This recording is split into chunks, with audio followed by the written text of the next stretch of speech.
eminent academicians, policymakers, industry leaders, researchers, and institutional representatives from across the country and abroad.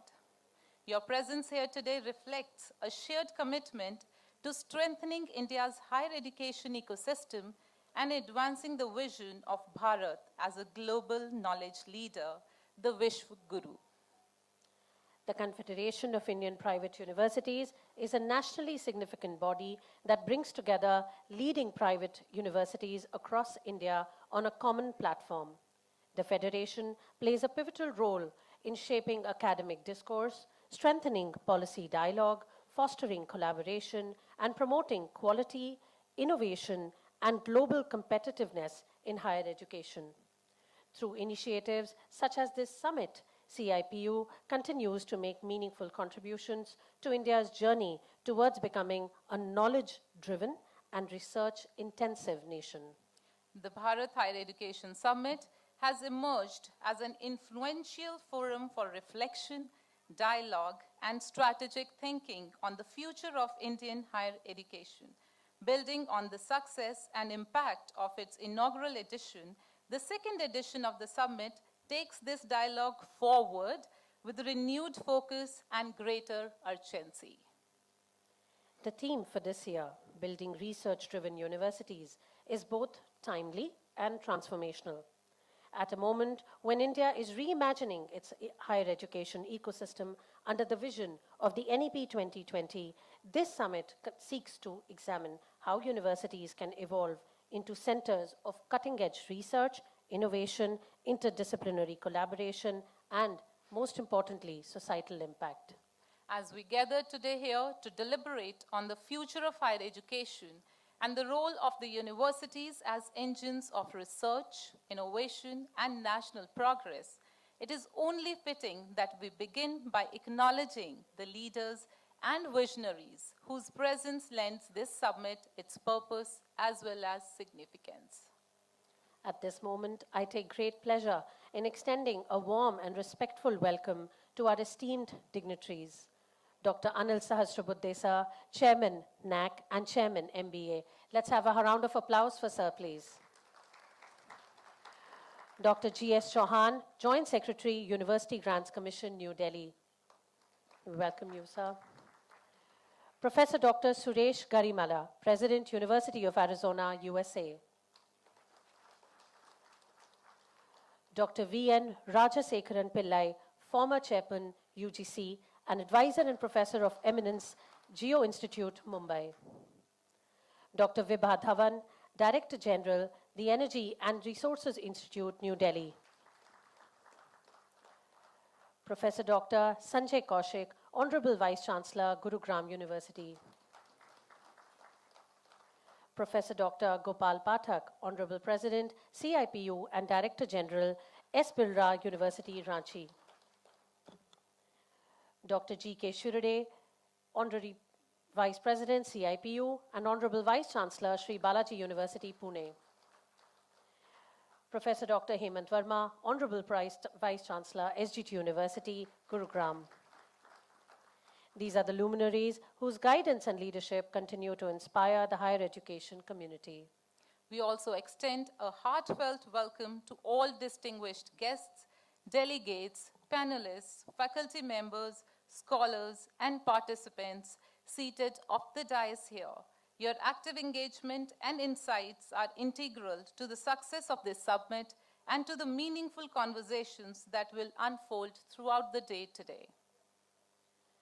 Before we begin, it is my pleasure to invite Ms. Vandana Raghuvanshi, a sincere and well-trained disciple of the Nrityangan Club of SGT University. Deeply rooted in the classical tradition of Kathak, her performance reflects years of disciplined practice, aesthetic understanding, and reverence for the art form. Marked by intricate footwork, controlled body movements, and nuanced expressions, this purely Kathak presentation embodies the essence of Indian classical dance. The performance serves as an auspicious invocation, setting a refined and culturally rich tone for the summit while celebrating the timeless legacy of our classical heritage.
गजवदन वक्रतुण्ड महाकाय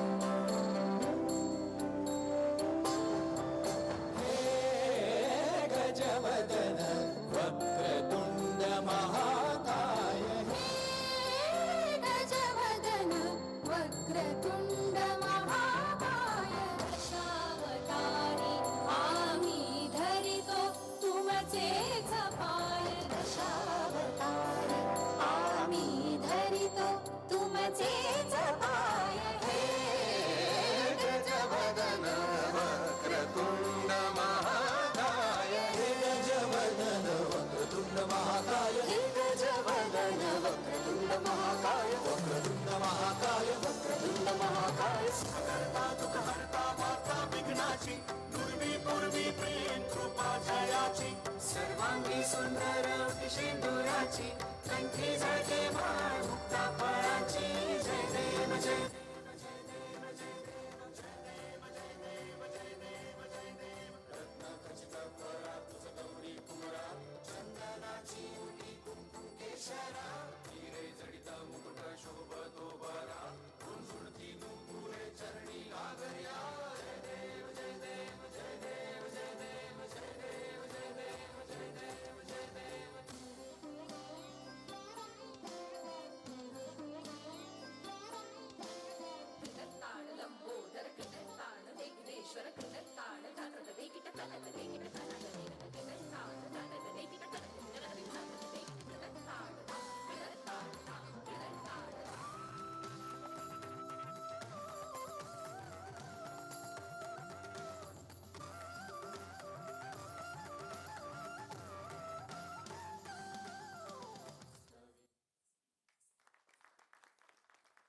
Thank you so much. Building on this auspicious beginning to the event today, we are going to move on in true Indian tradition towards invoking knowledge, wisdom, and enlightenment. The ceremonial lighting of the lamp, it symbolizes the removal of ignorance and elimination of learning, values that lie at the heart of higher education and research.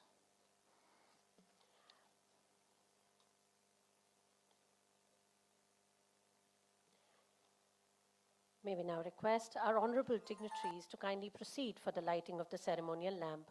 I request Dr. Anil Sahasrabudhe sir, Dr. G.S. Chauhan sir, Dr. Suresh Karimala sir, Dr. V.N. Rajapillai sir, Dr. Vibha Dhawan ma'am, Professor Dr. Sanjay Kaushik sir, Dr. Gopal Pathak sir, Dr. G.K. Shirode sir, and Dr. Hemant Verma sir to kindly join in for the lamp lighting.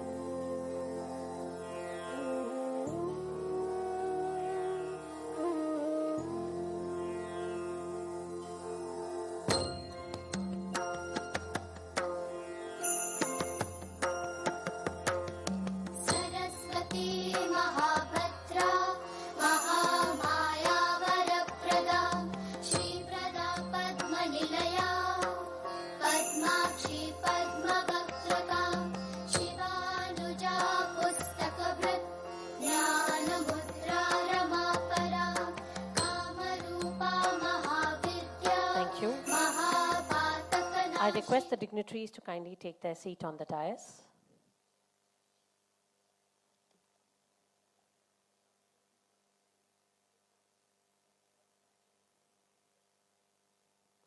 I request the dignitaries to kindly take their seat on the dais, So from please. that side, please. All right.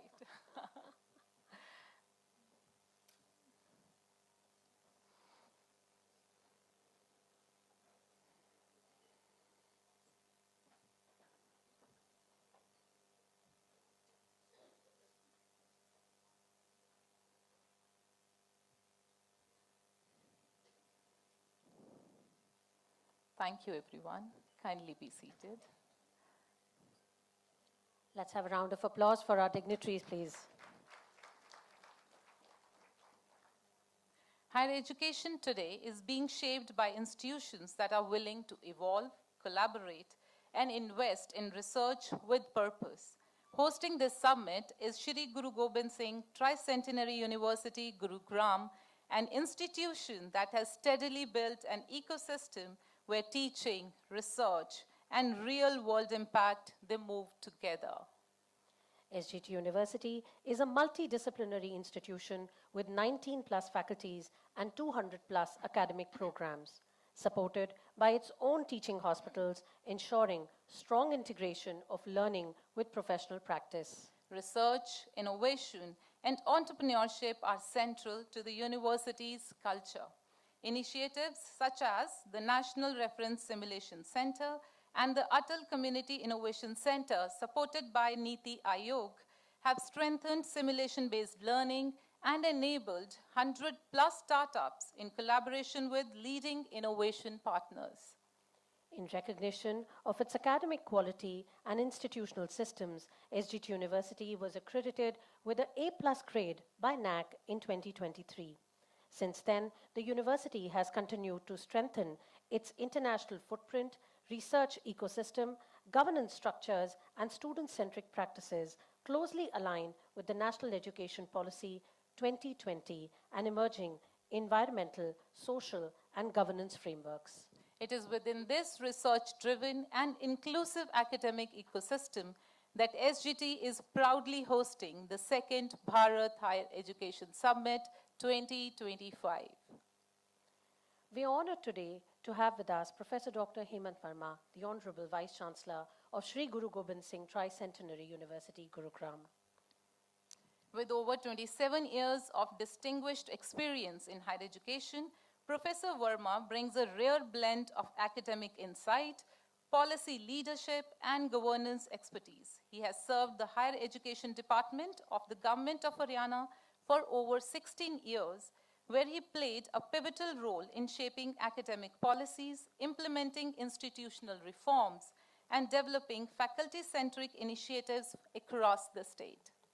As the State Nodal Officer for the National Education Policy 2020, he led the translation of policy vision into actionable academic frameworks, aligning institutions with national priorities and global benchmarks. He has also advanced international academic collaboration through his role in foreign cooperation. A widely respected scholar and thought leader, Professor Verma is the recipient of the State Award for Excellent Services in Higher Education, conferred by the Honorable Governor of Haryana. Under his leadership, SGT University continues to strengthen its commitment to research-driven, student-centric, and socially responsive education.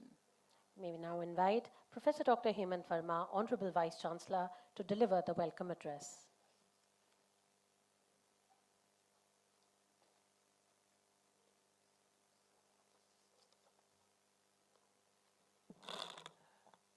Namaste.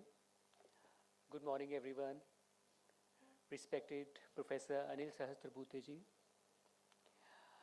Dr. G.S. Chauhan, Joint Secretary, University Grants Commission, Professor Dr. Gopal Pathak, Honorary President, CIPU, and Director General, Sarla Birla University, Ranchi, Dr. Vibha Dhawan, Director General, the Energy and Resource Institute, New Delhi, Dr. V.N. Rajesh Kharan Pillai, Raja Shekharan Pillai, former Chairman UGC and Advisor and Professor of Eminence, Geo Institute, Mumbai, Professor Dr. Sanjay Kaushik, Vice Chancellor, Gurugram University, Dr. Rahul V. Karat, Founder and Chief Patron, CIPU, and Executive President, MIT World Peace University, Pune, Professor Dr. Suresh Garimala, President, University of Arizona, USA, Professor Dr. G.K. Shide, Honorary Vice President, CIPU, and Vice Chancellor, Shri Balaji University, Pune, esteemed Vice Chancellors of the dais, registrars, deans, directors, professors, faculty members, and researchers, and dear students. It gives me immense pleasure to extend a very warm welcome to all of you on behalf of SGT University, Confederation of Indian Private Universities, and on my own behalf. I feel proud that CIPU has chosen Shri Guru Gobind Singh University, Gurugram for the second Bharat Higher Education Summit. The theme of the summit is quite relevant and futuristic, building research-driven universities, which lies at the heart of progress in education and national development. Universities have always been centers of learning, but in the 21st century, their role must go beyond teaching existing knowledge. A truly great university is one that creates knowledge, questions assumptions, and offers solutions to real-world problems. This is where research becomes essential. A research-driven university is not defined by laboratories or publications. It is defined by a culture of curiosity, innovation, and critical thinking. When research is embedded into the academic environment, learning shifts from memorization to exploration. Students do not just ask what is known, they ask what can be discovered. Research strengthens the quality of education. When faculty members actively engage in research, they bring the latest findings, methods, and real-world perspectives into the classroom. Students are exposed to cutting-edge ideas and learn how knowledge evolves. This prepares graduates not just for jobs, but for lifelong learning in a rapidly changing world. Research drives innovation and economic growth. Universities that prioritize research becomes engines of development. Breakthroughs in science, technology, medicine, agriculture, and social sciences often begin in university research centers. These discoveries lead to startups, industries, and policies which improve quality of life and strengthen national competitiveness. Research-driven universities solve societal problems. Challenges such as climate change, public health, inequality, digital transformation, they require evidence-based solutions. Universities have the intellectual resources to address these issues objectively and ethically. By encouraging interdisciplinary research, universities can connect science, humanities, and technology to serve society more effectively. However, building research-driven universities requires intentional efforts, namely strong institutional support, empowering of faculty and students, partnering with industry and government, etc. In conclusion, building research-driven universities is not a luxury, it is a necessity. It shapes innovative minds, strengthens economies, and prepares society for the future. When universities become center of discovery and innovation, they do more than educate individuals, they transform nations. Today's conclave have some brilliant minds who will be engaging on the theme and the sub-themes on which 3 panel discussions will take place during the day. Let us commit to fostering universities where curiosity is encouraged, research is supported, and knowledge serves humanity. I'm sure that the deliberations during the day will help us designing a solid foundation and roadmap on quality research universities. Welcome again to the campus of SGT University. Thank you very much, and Jai Hind.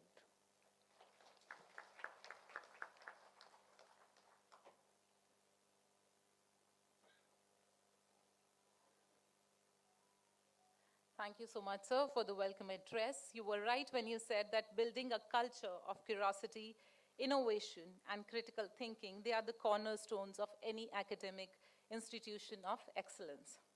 So as a mark of respect and appreciation, we shall now proceed with the felicitation of our distinguished guests on the dais. May I request the representatives of the host institution and CIPU to kindly felicitate the dignitaries. We would like to request Honorable Vice Chancellor, SGT University, Professor Dr. Hemant Verma, and Professor Gopal Pathak from CIPU to please come forward and felicitate our chief guest of the day, Professor Anil Sahasrabudhe, Chairman NAC and Chairman NBA. Thank you so much, sir. Everyone, let's applaud. We have a major eminent educationist amongst us.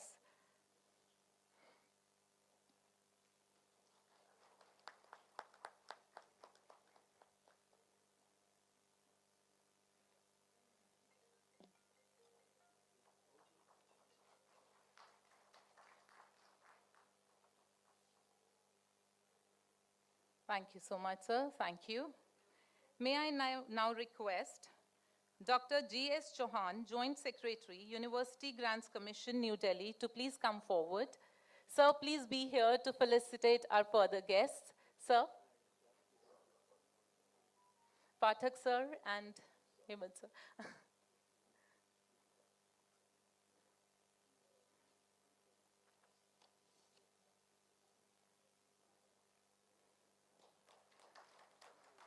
Thank you so much, sir. Thank you.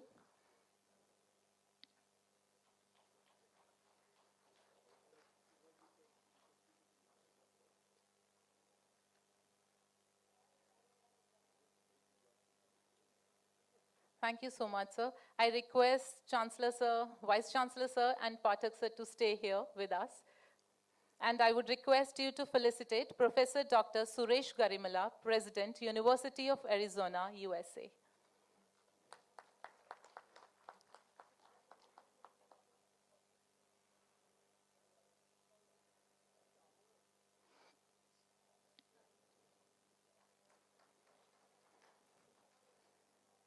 Thank you so much, sir.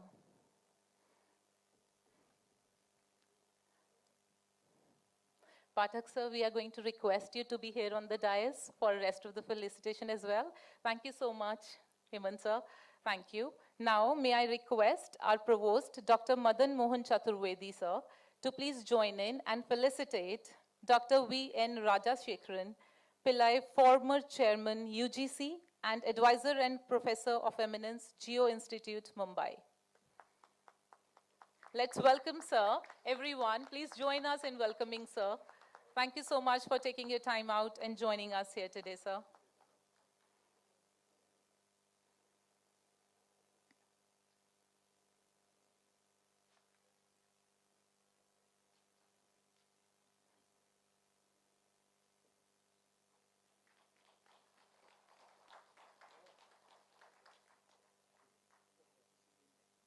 Thank you so much, sir. Sir, stay there with us, please.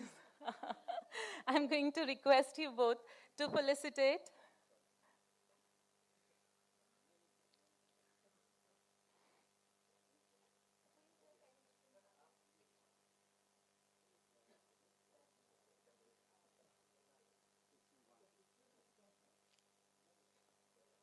It is done.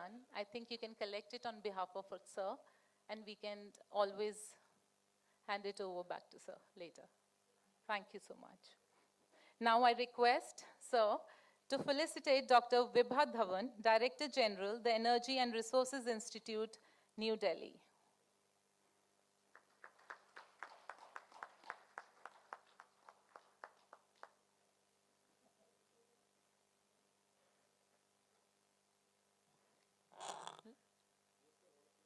It's a cold morning. I'm sure clapping is going to get some energy and heat into everyone. Thank you.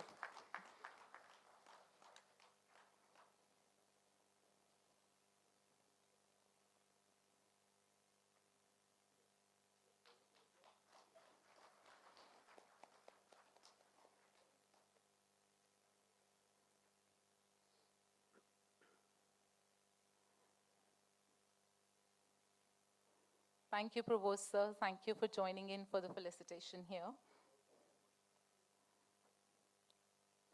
Pathak, sir, you please stay there with us on the dais.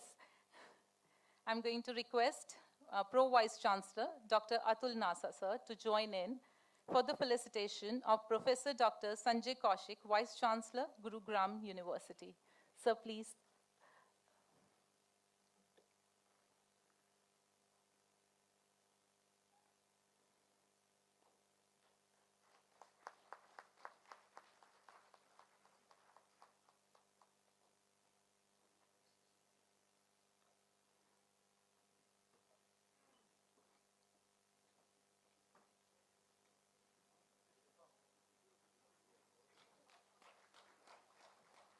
Thank you so much.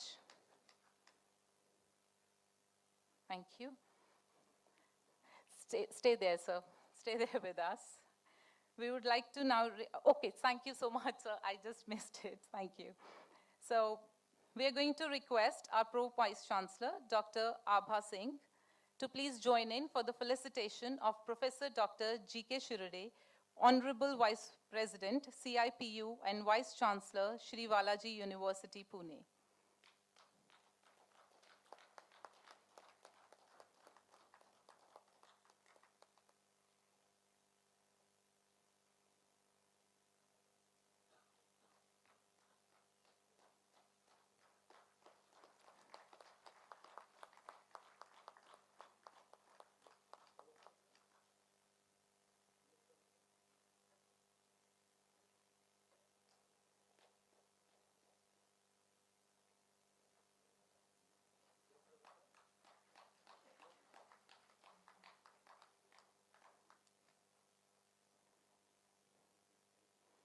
Thank you, ma'am. Thank you for joining in for the felicitation.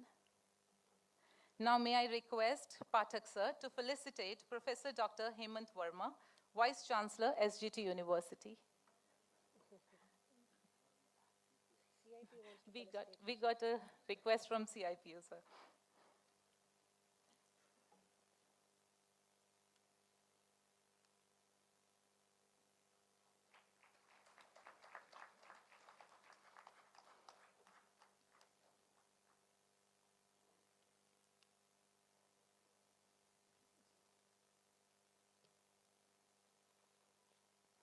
Thank you so much. Thank you so much, Pathak sir, for doing the honors. May I now request Pro Vice Chancellor, Professor Abha Singh, and Professor Atul Nasa sir to kindly join us on the dais to felicitate Professor Dr. Gopal Pathak. We're not leaving you, sir. Sir, whichever side you're there for us.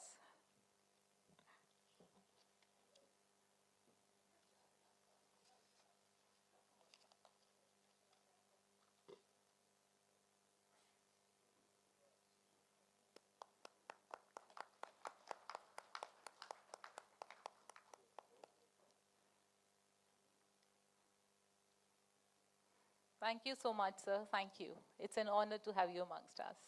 Thank you, ma'am. Thank you, sir. The theme of a summit defines both its questions and its direction. To frame today's deliberations on building research-driven universities, we are privileged to hear from a leader who has shaped institutions, policy, and academic ecosystems over decades. A seasoned academician and institution builder, Professor Pathak has served as Vice Chancellor of multiple universities and held key leadership roles across teaching, research, and governance. His career reflects a sustained commitment to research-led growth, academic quality, and institutional excellence in higher education. It is my honor to welcome Professor Dr. Gopal Pathak, Honorary President of CIPU and Director General, Sarla Birla University, Ranchi, to deliver the theme address. Sir, over to you again.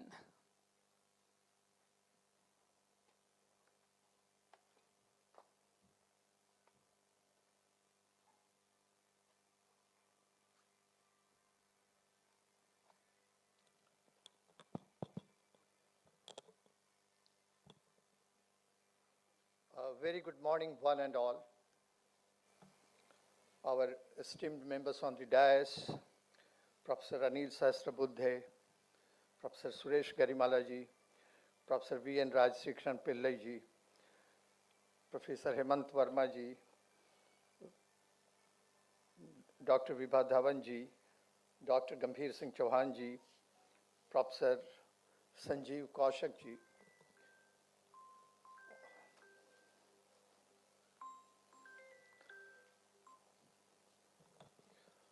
all the esteemed vice chancellors of various universities from different parts of India, all other esteemed academicians, all the faculty members of this great university, SGT University, other officials of SGT University, and ladies and gentlemen, it is indeed my profound privilege to be here to tell you about this summit.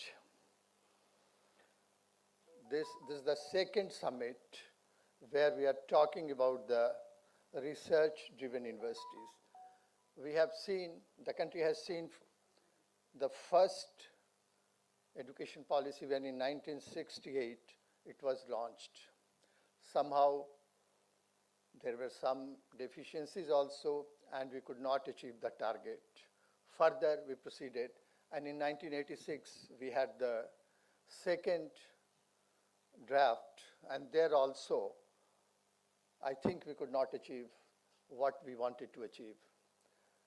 We had a hope in 2020 when National Education Policy 2020 came into existence.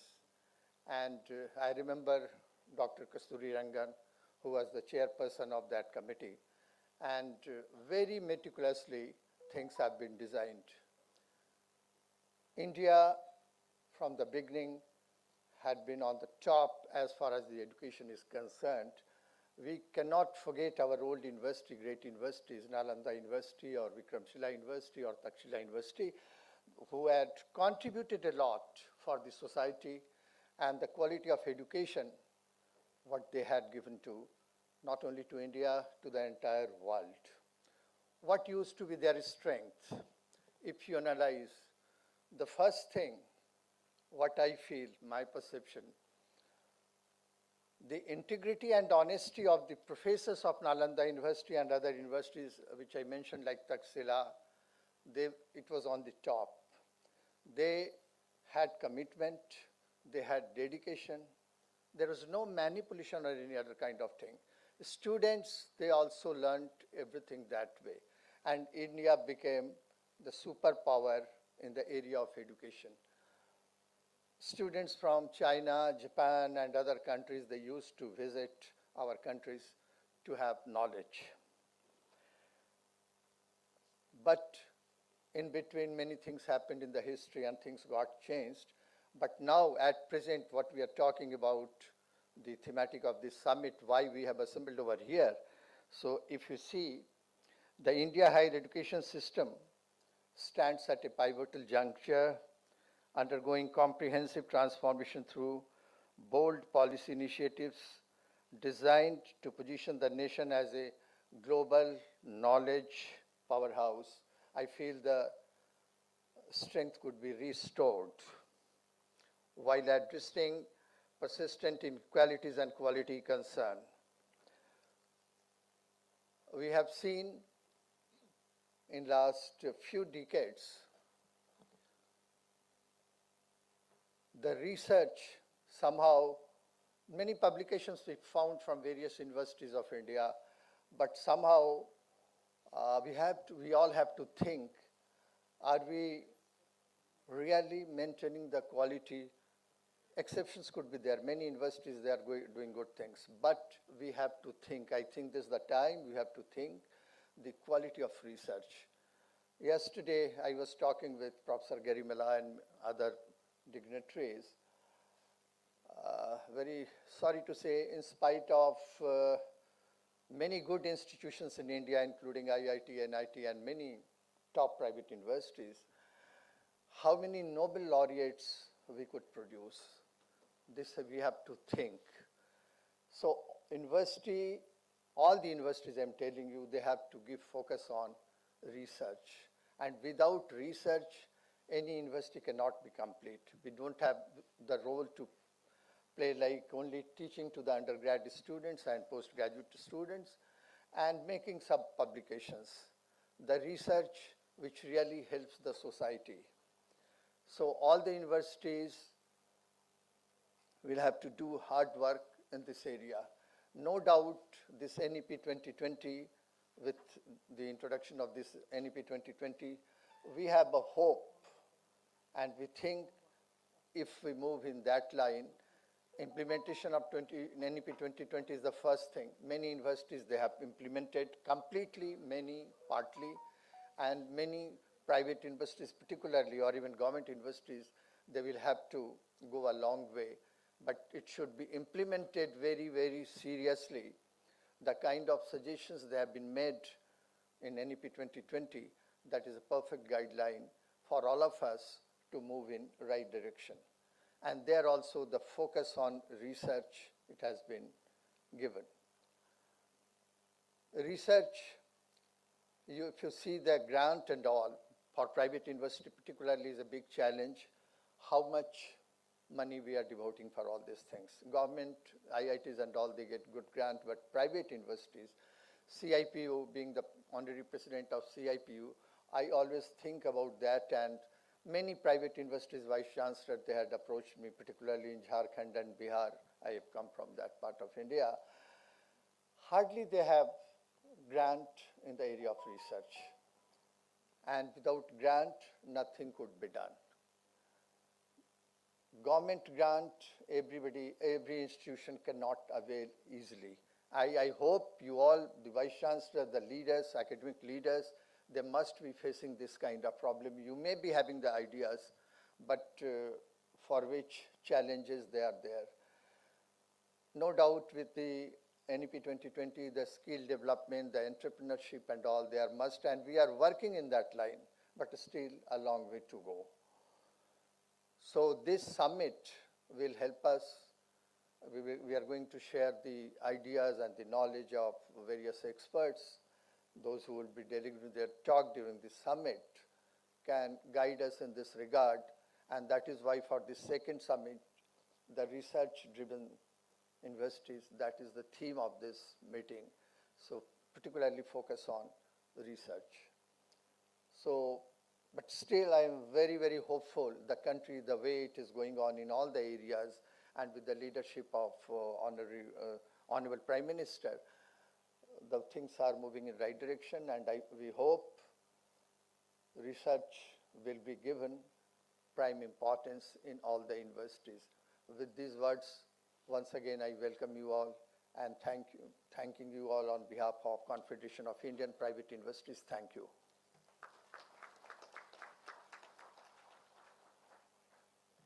Thank you so much, sir, for raising the most pertinent questions and concerns for private universities and getting the ball rolling for the day. It is our honor now to introduce our guest of honor, Dr. Vibha Dhawan, Director General, the Energy and Resources Institute, New Delhi.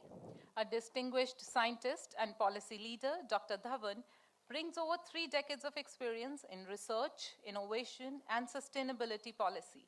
She has played a pivotal role in shaping national and global agendas on clean energy, green transitions, and sustainable development, including her leadership in T20 Task Force on Clean Energy and advisory roles with UN-supported initiatives.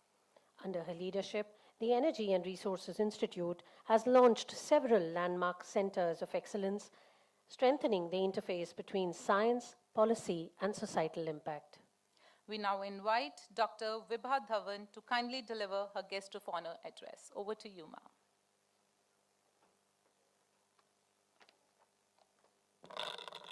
Thank you, and very good morning to all of you. Honorable members of the Confederation on Indian Private Universities, distinguished vice chancellors, academic leaders, professors, industry partners, ladies and gentlemen. It's a privilege to join you today at the second Bharat Higher Education Summit, a platform that brings together the minds shaping the future of India's higher education.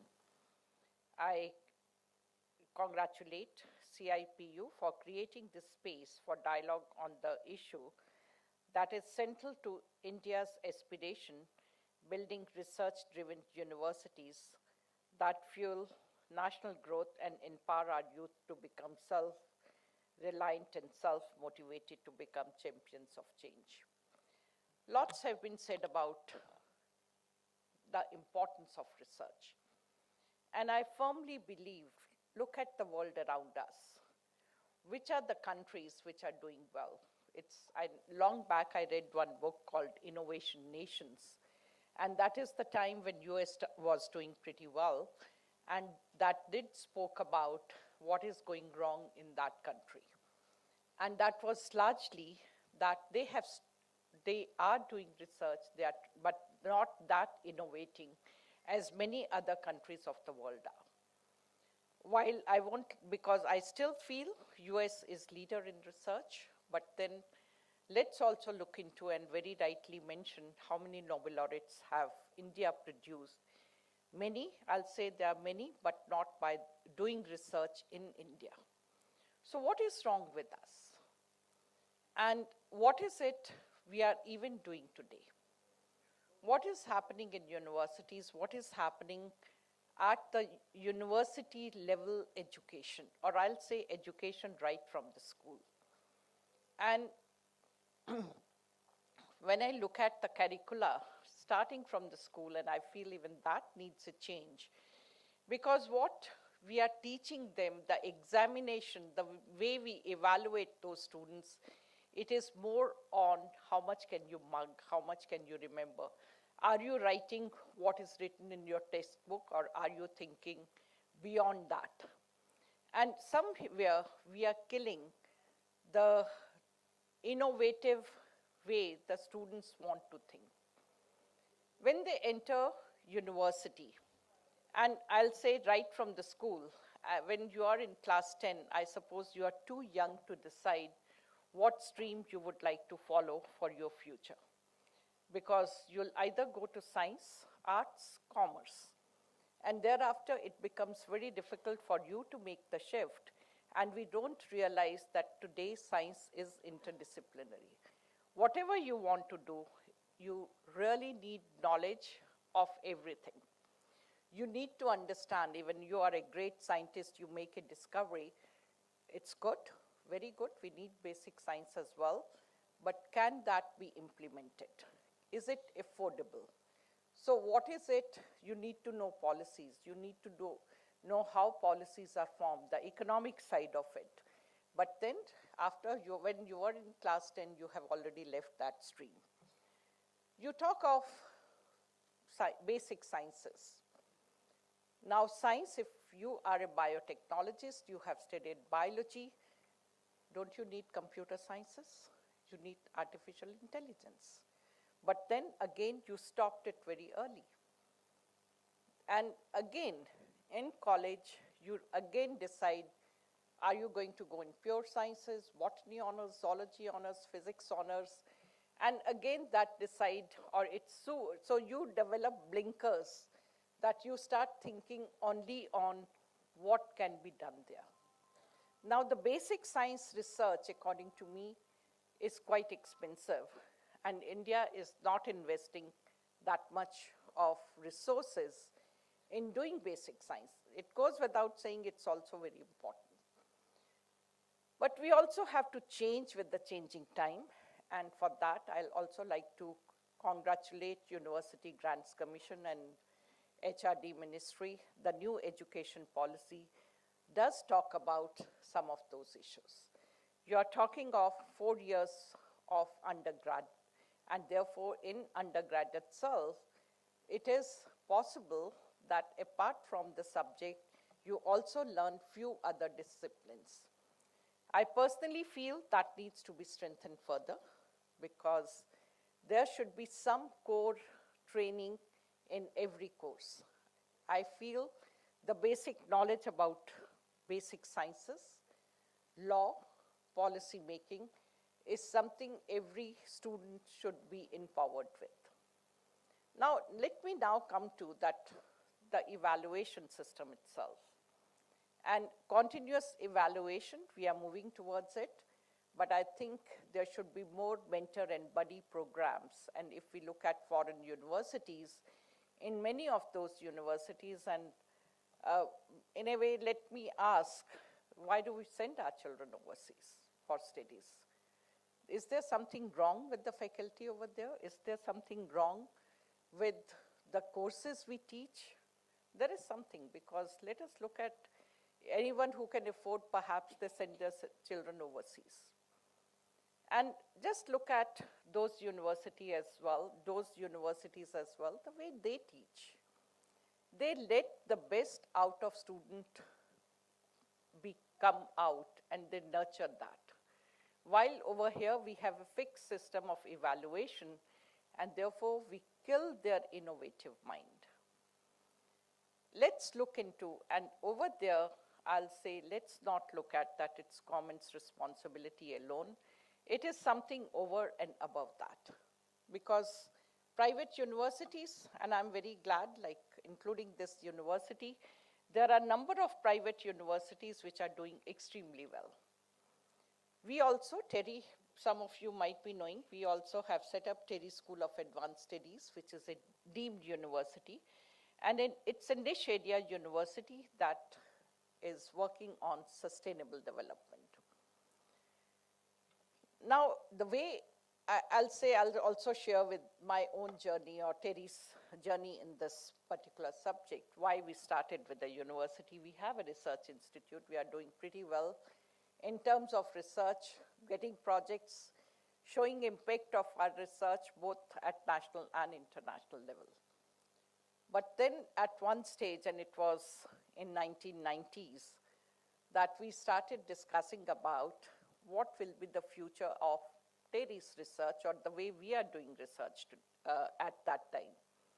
And it was that, yes, today we are young organization because we were established in 74, so just about 16-year-old organization researching on.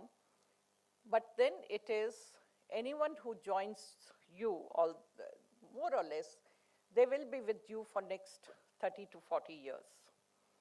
And therefore, while you give them sabbaticals, you encourage them to go out of the country or to the other labs and work, but because of family circumstances, not many can do that.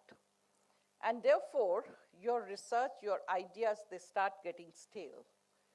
And for that reason, we thought we should be challenged by our students. And we started with Terry School of Advanced Studies, a deemed university.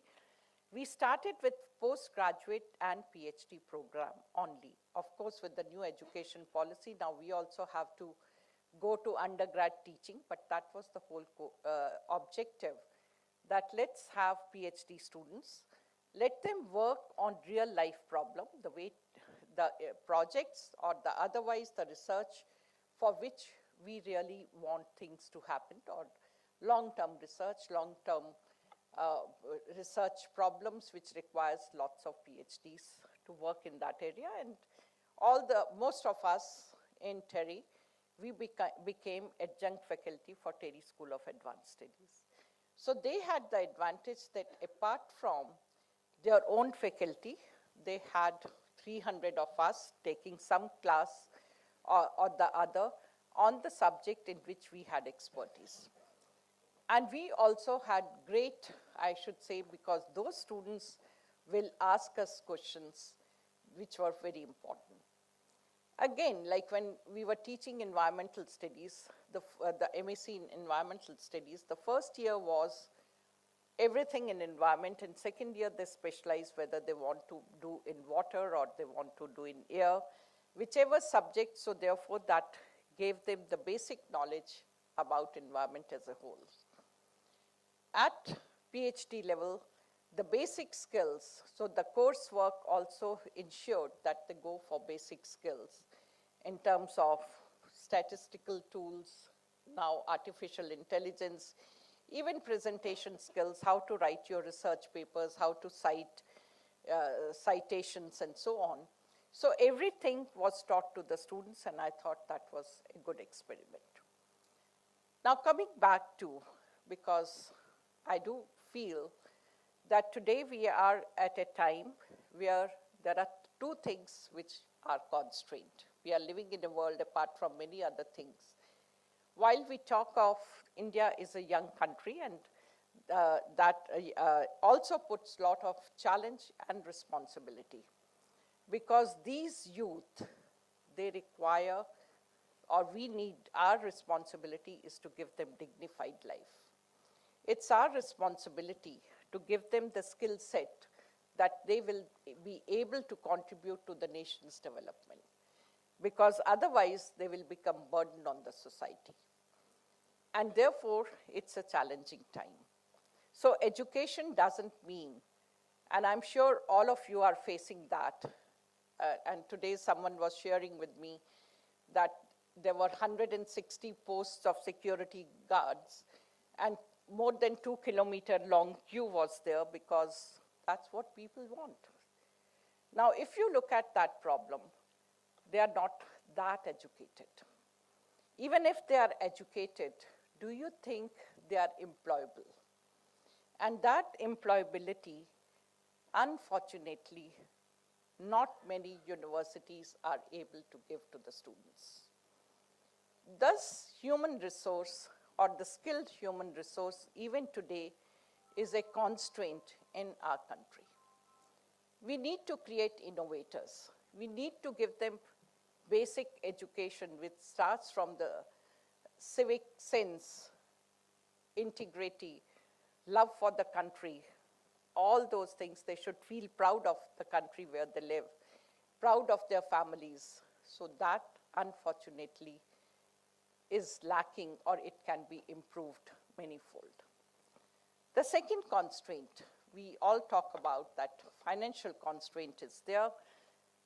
Definitely for GOI, there are so many other, I should say, priorities that how much they can invest on education sometimes becomes a question. And because also the other problem is we are too many. So therefore, how much to invest and how to invest also becomes a constraint. And of these, while we are able to invest on the education, basic education, maybe college level, till MSc, but when it comes to research, it is not just human resource somewhere, it is also the research infrastructure. And for us also to mentor students, we also need to upgrade our knowledge all the time.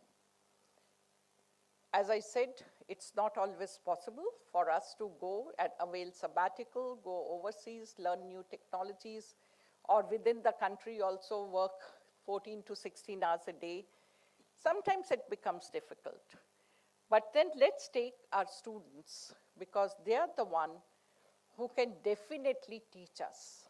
They are young, their minds are still not closed, they are innovators. They think beyond what they are doing. They'll sit down with other students and discuss about their research problems. And therefore, when we talk of multidisciplinary, I'll say they are far more open than many of us. And over there, the partnerships becomes extremely important. Because if you have partnerships, and that is what, again, one important point of new education policy is that they permit now dual degree programs. So our students, because in the past, if you look at, it is only children of those who could afford, those who are going overseas for studies and so on. So we were actually increasing this gap between haves and have-nots. But now with the new education policy, we will be able to give or register them for dual degree program. And that is where it is important. We have tested that. We have very good program with Deakin University, Australia, and we are also developing many such other partnerships. So the student work here, student work in other university, and it becomes a win-win situation. So they bring back those expertise to us, and we also learn. So what I would like to say in the end, let's look at, we are today sitting at a crossroad with lots of young students with us. It's our responsibility to think what best we can do. It's an opportunity and a challenge to give them a bright future. Thank you very much.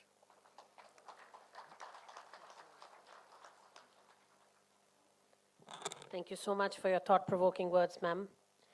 It is our privilege now to introduce Dr. V.N. Rajasekharan Pillai, former chairman of the University Grants Commission and advisor and professor of eminence at Geo Institute, Mumbai. Thank you, sir. Please, sir. Distinguished academic colleagues on the dais and in the audience, I am extremely glad that the Confederation of Indian Private Universities is organizing a one-day event with the theme Research-Driven Universities in India. I am glad that a premier private university in Haryana, Gurugram, is taking up the responsibility of hosting this event. I thank the organizers as well as the host for extending me an invitation to come over here and share my thoughts on it. A lot of things have been said about the research. I don't want to repeat any of these things. When it comes to research-driven universities in India, what are the challenges? That is That is what we have to think about it. I am very, I am aware of the fact that this is organized by the Confederation of Indian Private Universities. Being in the academic system in the country for more than 5 decades, all of those who are representing the private universities at the top level leadership position, they were part of the public university system in the country. Most the leaders, public university system in the country. Now there are 600 private universities in India out of 1,100 total universities. 600 private universities and 500 public universities. And then we have under these public universities, there are around 50,000 colleges in this country. That is the higher education system in India. Probably what the leaders of the Indian private universities have to think about is just look at the history of university development in this country for the last 7, 8 decades, and then try to probably take the good things which have happened in the private university system and then avoid some of the pitfalls which have happened in the public university system in promoting research. When it comes to research-driven universities, we know that we produce large number of PhDs. And if you just look at the world over, you can see the presence of Indian researchers, those who have got training from India, from our own institutions all over the world. Examples are here. If you look at the, in basic sciences, Professor Dhawan was mentioning about the importance of basic sciences. In some of the Nobel laureates laboratories and many of the Nobel laureates laboratories, you will find at a time maximum number of Indian postdoctoral fellows working there. Of course, now things are getting less and less. So we had a research culture, but we should also just look at what were the pitfalls happening in the research system. For example, when I have to just say about 5 challenges which are going to face for a research-driven system, university system in the country, the first and foremost is the chronic underfunding and bureaucratic allocation. That is the first and foremost thing. We talk about funding. Even now, for the last 4 to 5 decades, it is 0.6 to 0.7% of the GDP that is earmarked for research. Earmarked for research. I am not saying that spent for research. Earmarked for research. 0.6 to 0.7% of the GDP. It has not increased. And of course, several other countries have increased, maybe up to 4%. Some of the 3.7, 3.8% of GDP they are spending for research. And then the industry support for research. We are talking about industry support for research. That is also not forthcoming in India. That is also a major challenge. So this underfunding, state underfunding for research, that has to be looked into. Probably how private university can look at it. Private universities, some of the private universities are owned or are sponsored by the industry houses in this country. And how those industries can support the research and innovation which is necessary in the university system. We have to just look at it. That is the one thing. And then excessive bureaucracy and lack of autonomy is even now prevalent in public institutions as well as in private institutions. There is not much of a policy change or anything happening. Probably the bureaucracy is happening in a different form even in private universities. Probably we have to get rid of that hurdles when it comes to the promotion of research. And then brain drain and faculty shortage. We are talking about teachers. For example, now 30 to 40% of the faculty positions are vacant in premier institutions in this country. Even in private universities, when it comes to faculty positions dedicated for research, it is almost nil. It's almost nil. Of course, I have experience in the public university system and almost maybe 14 years experience in the private university system also. It is very important. And then Brain drain. Brain drain is definitely happening. Large number, for example, our own very well trained scholars, they go abroad and they do research, and probably we have to just look at how we can get them back in the private university system in the country. Maybe a challenge, an agenda for the private universities in this country is to just look at the capable youngsters in the middle of their middle ages. How they can come to India and work. And if you just look at the applications which are coming to the private universities in this country, you can see several thousands of applications of very, very bright and very eminent researchers are coming, and how we can create a research atmosphere for them in the private university. Research atmosphere is not just giving the UGC scales of pay or anything of the sort. A research ecosystem, some sort of a freedom, some sort of an ambience for research in our private universities. How we can do it, probably we have to just look at it in a very big way. Probably the private universities can contribute significantly. If you just look at the private universities, for example, this is a private university, private universities confederation meeting. That's why I'm emphasizing on those points.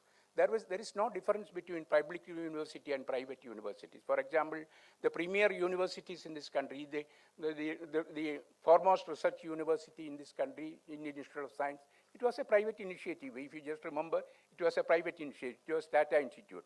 There are also other examples happening.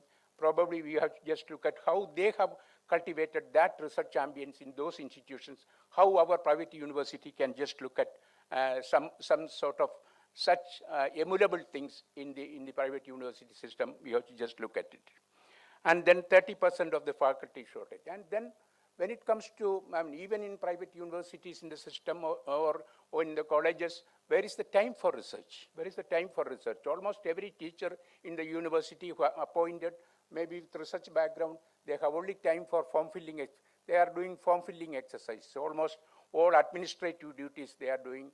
The teachers do not have time to do research. They have to fill several forms, whether it be from the regulators, whether it be the government. Probably the administrative compliance takes preference over intellectual innovation. That is what is precisely happening. That should not happen. Even now, the private universities, now of course, NEP stipulates maximum freedom for universities. These private universities are coming in a big way. Deemed universities are coming in a big way. Private universities are coming in a big way. That means we are creating large number of universities. Earlier, the Vice Chancellor also mentioned, universities, definitely research is an integral part of the university system. And as per the NEP, after 10 years, we say that there will be only 3 kinds of universities in this country, not private universities, public universities, deemed universities or anything else. Teaching universities, teaching and research universities, and research universities. This will be the only institutions in this country. There are 50,000 colleges. They are going to be converted into such institutions. What is the research agenda which we can propose? Probably the Confederation of Indian Private Universities or the private universities individually and collectively can do a lot of good things just to look at some of these pitfalls happened earlier and then try to sort it out in a big way. Then, of course, I mentioned about the high teaching load and administrative burdens of the teachers. And then, of course, if you just look at the research, whatever is happening in research quality, large in quantity, our research is in a big way. It's happening in a big way. If you just look at the premier journals all over the world, you can see the presence of Indian scientists and Indian academics in the editorial boards of almost all the premier journals in the world, and some of in senior positions also. In terms of publications also, in our publications are coming in a very big way, and these are positive signs. How we can emulate, how we can encourage and facilitate such things in the private university system, I think we should, as Vice Chancellors and leaders of the private universities or sponsors of the private universities, we have to think about such things. And then about the quality of the publish or perish, that was the original word which we used to hear long ago, publish or perish. That is what is happening in, what has been happening in research. But now there is some sort of a, I used to say, publish and perish. Some of them are just publishing, and just because of publishing low quality, papers and all that, they are perishing themselves. If, for example, the number of retractions of articles from Indian authors is increasing day by day, and therefore quality of the publication. It is not publish or perish, but we should avoid the publish and perish. I know good, because of the compulsions, university, the regulators in this country, they were just removed all these things. The compulsory requirement of one publication or two publication, three publication, something like that it has moved. It has probably, there are PhD factories in this country, there are publication factories in this country, and all these things we have to just look at in a very, very objective way. Therefore, what I want to say is, probably the quality of the publications we have to just look at in a very, very objective way. And then a disconnect between the industry and academia, because I mentioned it already. So probably we have to just look at all these possibilities. And then research, individual, of course, Dr. Mashelkar used to say that there is individual excellences in our institutions.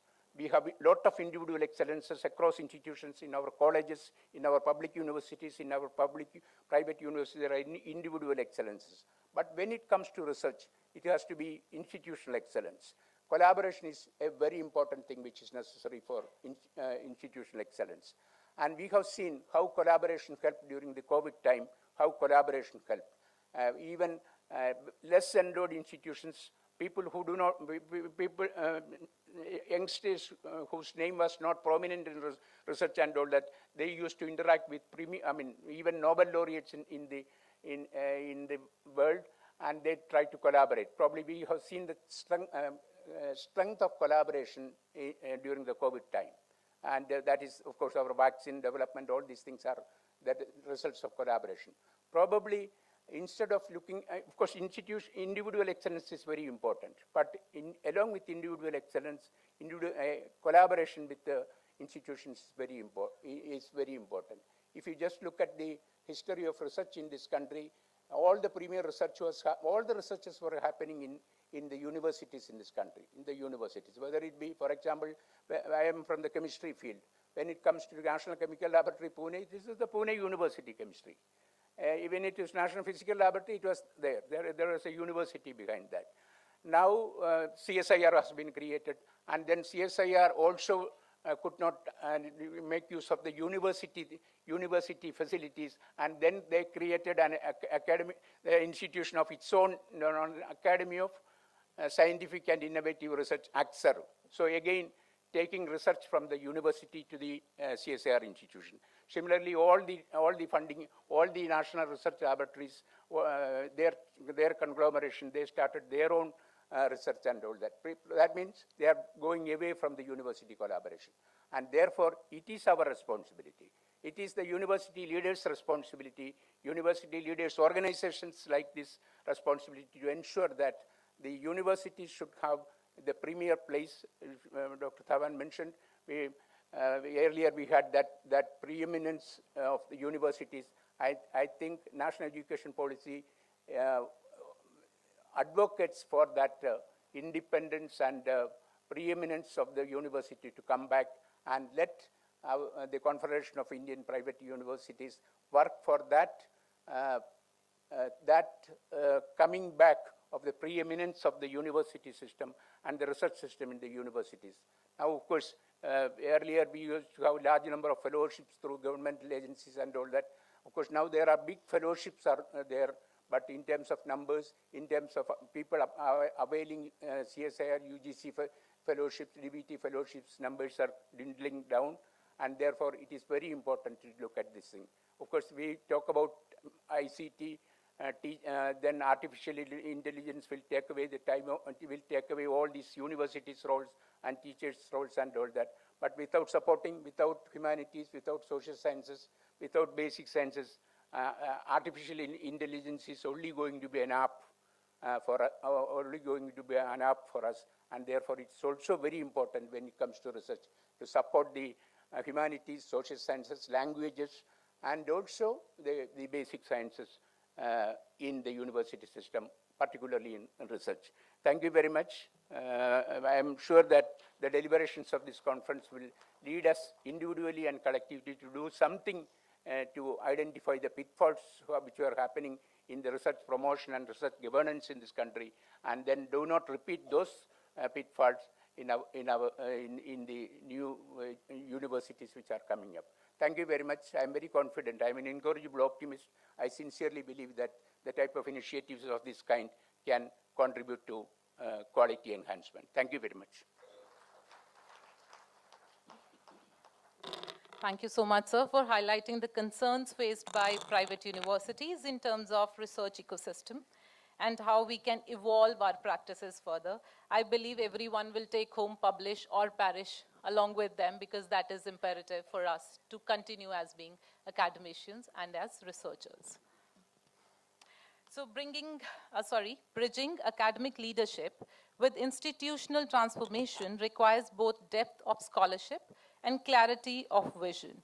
Next, we are privileged to hear from a leader who exemplifies this with a lot of balance.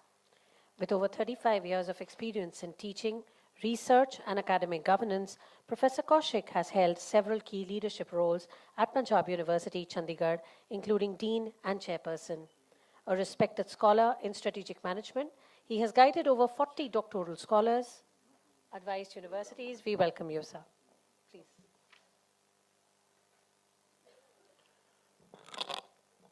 Thank you so much.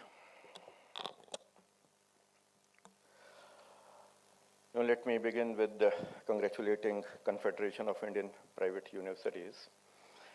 And what a pleasure to hear this word Bharat when we say second Bharat Higher Education Summit 2025.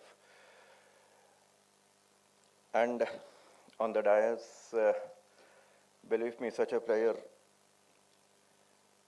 to have Anil Sastrubudhe ji with us. We have Dr. Raja Sekharan ji, Dr. G.S. Chauhan. We have with us the Vice Chancellor of the University, Hemant Verma ji, Gopal Pathak ji, Vibha Dhawan ma'am, she was here with us. And of course, front sitting, my friend, Professor Parvinder Singh, all the Vice Chancellors who are here, ladies and gentlemen. You know, what we heard just before says many things.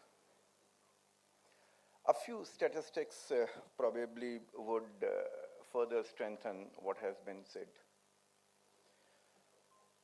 0.7% is the expenditure which is made in relation to GDP as far as research and development is concerned. Only 0.7% of the GDP in India we are talking. It is 2.7% China, roughly 3.5% USA, OECD again 2.7%. So that means comparatively we are losing. Researchers in India, approximately today, 4 lakh researchers we have. 4 lakh. It says 259 per million. Now, out of 4 lakh, more than 50% we have the PhD holders, those who are doing PhD. Now, more than 2.5 lakh PhD holders,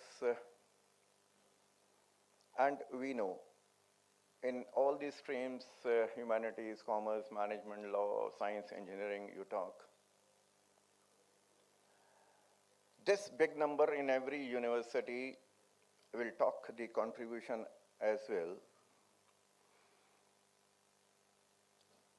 But the impact factor, we were talking the research articles as well, when Dr. said publish and perish. Of course, the impact factor, we have 0.89. We all know this. Average is more than 1 in the nations.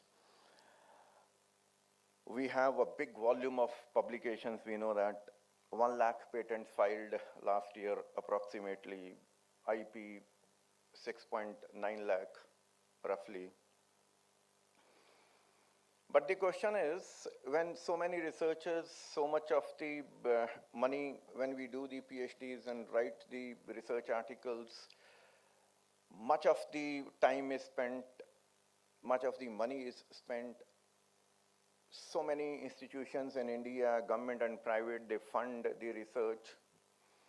The PhDs, they take 5, 6, 7 years to complete their PhD. A big number we have. But what is the outcome? PhDs are produced, the theses are kept in the libraries and one at the home, and that's it. The number of PhDs and the result which is generated because the PhD has been done, if we compare it, it comes to be negligible as far as results. And when we say result means, if I have done PhD in 5 years, in any subject, who has benefited out of it? The government, the university, the society, the nation. Who has benefited? Except that I have got the promotion. Now, this, when we say research-driven universities, this has to be changed. If I have spent 5 years doing my research, then it has to give value, and that has to be analyzed. And the analysis cannot be simply done by sending the thesis to an expert, getting the report, having the viva done, and that's all. If the objectives have been framed in any research, whether those objectives have actually culminated into the results to benefit to the society, only then the research is fruitful or good, and only then if we award that research, probably then the quality which we are talking somewhere near to that will arrive. Research for the sake of research is not going to give us results. PhD for the sake of PhD is not going to give us the results. That means the evaluation criteria has to change. Objectives have to be achieved, not only by simply writing in the thesis, but actually practically what happens has to be evaluated. And if research-driven universities have to be developed, then probably some sort of segregation we'll have to do. Recruitment is done, teachers are recruited, and then they are given these many classes to be taught. And when the promotions are done, we ask how much research you have done. Taking the workload as good as somebody else and then expecting to invest and put in a lot of efforts in the research and then expecting that show that research results during caste promotion is not going to help. That means some sort of segregation will have to be done. Okay, these are the teachers who would be good at research. They are brilliant, so let us invest in these researchers in the universities, might be 10%, 12%, 15%, whatever. And let rest of the faculty, they are very good at teaching, so let them do the teaching part, but reduce some teaching part of those good researchers, because we expect if results from the research of them. Integration with the industries generally don't sponsor the research, but majorly because they do not find anything good coming out of sponsoring research to the universities. They would give the funds, but what is the outcome? What is happening today is we move to the universities. We move to the industries. The universities move to the industries for funding and for all other things. It should be reverse. Industries need to come to us.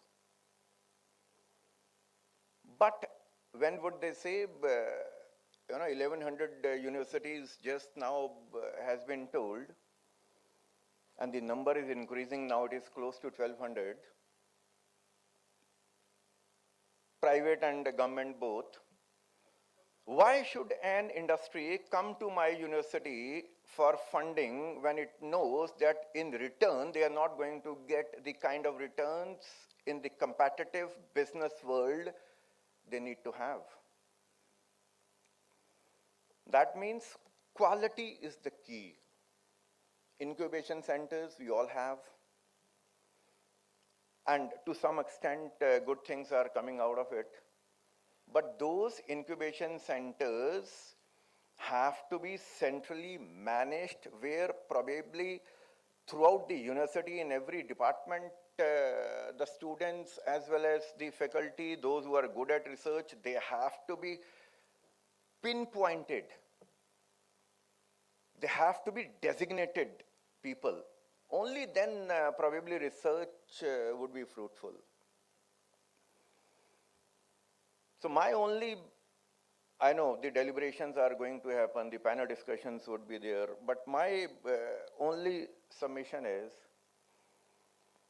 that to become research-driven universities, we have to be very particular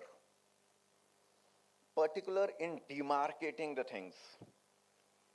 And when I say demarcating means, of course, we talk interdisciplinary, we talk multidisciplinary, so on and so forth is good. But demarcating means research, and that research which is going to help the nation and the society. This is the research strategy. Instead of policy, we'll have to make this strategy, because it's all competitive world. That this is the research strategy of the university.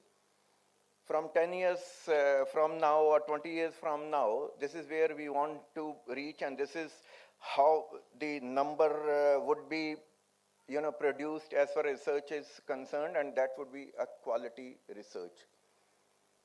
So I think if we are able to have the research culture in the universities, where though the number of faculty or the students might be smaller in number, those who are with the research associated, but then they have to produce a very good research. Then and the quality research which we have been talking, then probably the kind of benefits we are expecting will be able to get. Thank you so much for making me a part of it. Jai Hind, Jai Bharat.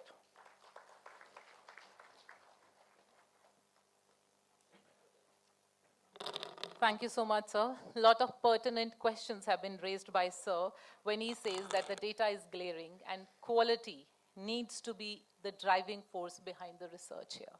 Thank you so much, sir, for bringing it to the light here.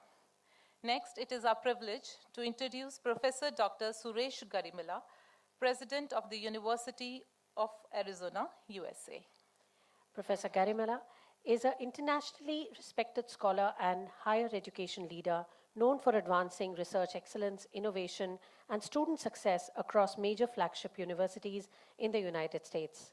A highly cited researcher in sustainable energy systems and thermal sciences, he has authored over 600 peer-reviewed publications, and holds multiple patents. Beyond academia, he has contributed significantly to the national science and technology policy, including service on the US National Science Board, advising on the future of research and innovation at the highest levels.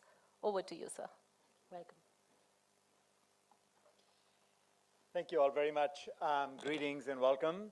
I'm so pleased to see CIPU come this far. I don't know, it's probably about 3.5, 4 years ago that we first were trying to figure out how best to sort of advance the sharing of knowledge and such amongst Indian universities, not just private originally. And so, in fact, I think this was the idea that we should build an APLU or AAU-like organization here where all of you could get together and share knowledge. I mean, it's not anyone from the US coming and sharing with you because not everything we do applies here. But so I personally am very, very pleased that sort of a kernel of an idea has come so far and that CIPU is now, a relatively recognized organization, that this is the second annual Bharat Higher Education Summit. Professor Meduri had done the first one in Hyderabad. So thank you, Professor Verma, for hosting us here in Dronacharya's birthplace, I guess. So it's good to all of us be here to get to Vishwaguru, etc. So just want to offer some thoughts. I have a few slides. I'm sorry that the room may or may not be able to see them, but I'll just share the thoughts anyway. And so I also won't be able to tell if I'm advancing them correctly. But so what I wanted to just share is how can CIPU be a resource for research excellence? That's at least what Karthik asked me to speak about. And so I thought, at least very quickly, for those of you who may not be aware, to use the University of Arizona as an example, and want to begin by reflecting what a truly research-driven university, I guess, what global best practices we use, and that enable our success as far as, I think of it. So we're a public land-grant research university in the US. And so a lot has been said about societal needs and impact. This is a big part of what drives land-grant universities in the US, that we have, our work has societal impact through things like agricultural extension, engineering outreach, public health programs, things like this. And so we do serve as engines of national development, and it inspires and sort of elevates research excellence. That's what these organizations are meant to do. We have about 55,000 students on our campus, and about 16,000 employees, just to give you a sense of scale. And so what we accomplish has to do with the scale that comes with it. About 3,400 faculty in 20 colleges, and so I think that's probably, I hope that's the slide that's showing up there. And we are recognized for research excellence. We're number 23 among US public universities in terms of the World University Rankings, etc. And our online programs are also ranked about 12 or so out of 350 programs that are ranked. The distinctive programs we have, and I do think it's very important to focus on distinction and something, universities are large organizations, but you're only known for 3 or 4 things that you're really good at. And the University of Arizona has like the #1 programs in space sciences and optical sciences, for example. In water resources, we're #1. Geosciences, we have the #1 public program in MIS. Lots of Indian students come to join that program, actually. We have a very large health sciences effort and cybersecurity. So those are some of the things that are up there. We're among the top 20 public universities in the US. We bring $1 billion of research in. So it's a very different scale. $1 billion of research can have a lot of impact. And we're less worried about the number of dollars we spent than what comes out of it and how important it is to our state, to the nation, to the globe. And so, as I said, space sciences and agriculture, we're really good at optics, medicine, public health, etc. We have strong federal funding. That topic has come up before, but what drives that federal funding is interdisciplinary research centers. Individual faculty do great work, but to really solve large, wicked problems, we bring together large groups of faculty. For example, we have a Center for Quantum Networks. It has faculty from so many different colleges. We have a Bio 5 program that looks at many different aspects in the biomed area. And it brings together scientists and engineers and clinicians, and yes, even humanists and artists to tackle shared problems. And so I think, a suggestion would be to emulate some of this effort here in India to create mission-driven centers that are targeted at particular mission areas that are of greatest interest to India, such as climate resilience and digital health and food security and so on. We have very strong partnerships with NASA in space science and remote sensing and instrumentation, and I think that India has a very, very strong space program, and so hopefully there could be similar deep-end partnerships here as well with collaborators around NISAR or NISAR, don't quite know how to say that, satellite-based climate monitoring and space health. So, sorry, I was just checking that it's the right thing. So our scale allows very large, ambitious projects to be done, but also partnerships. I think one of the speakers mentioned partnerships. We work with partners around the world, and we've led large international consortia tackling major challenges such as OSIRIS-REx.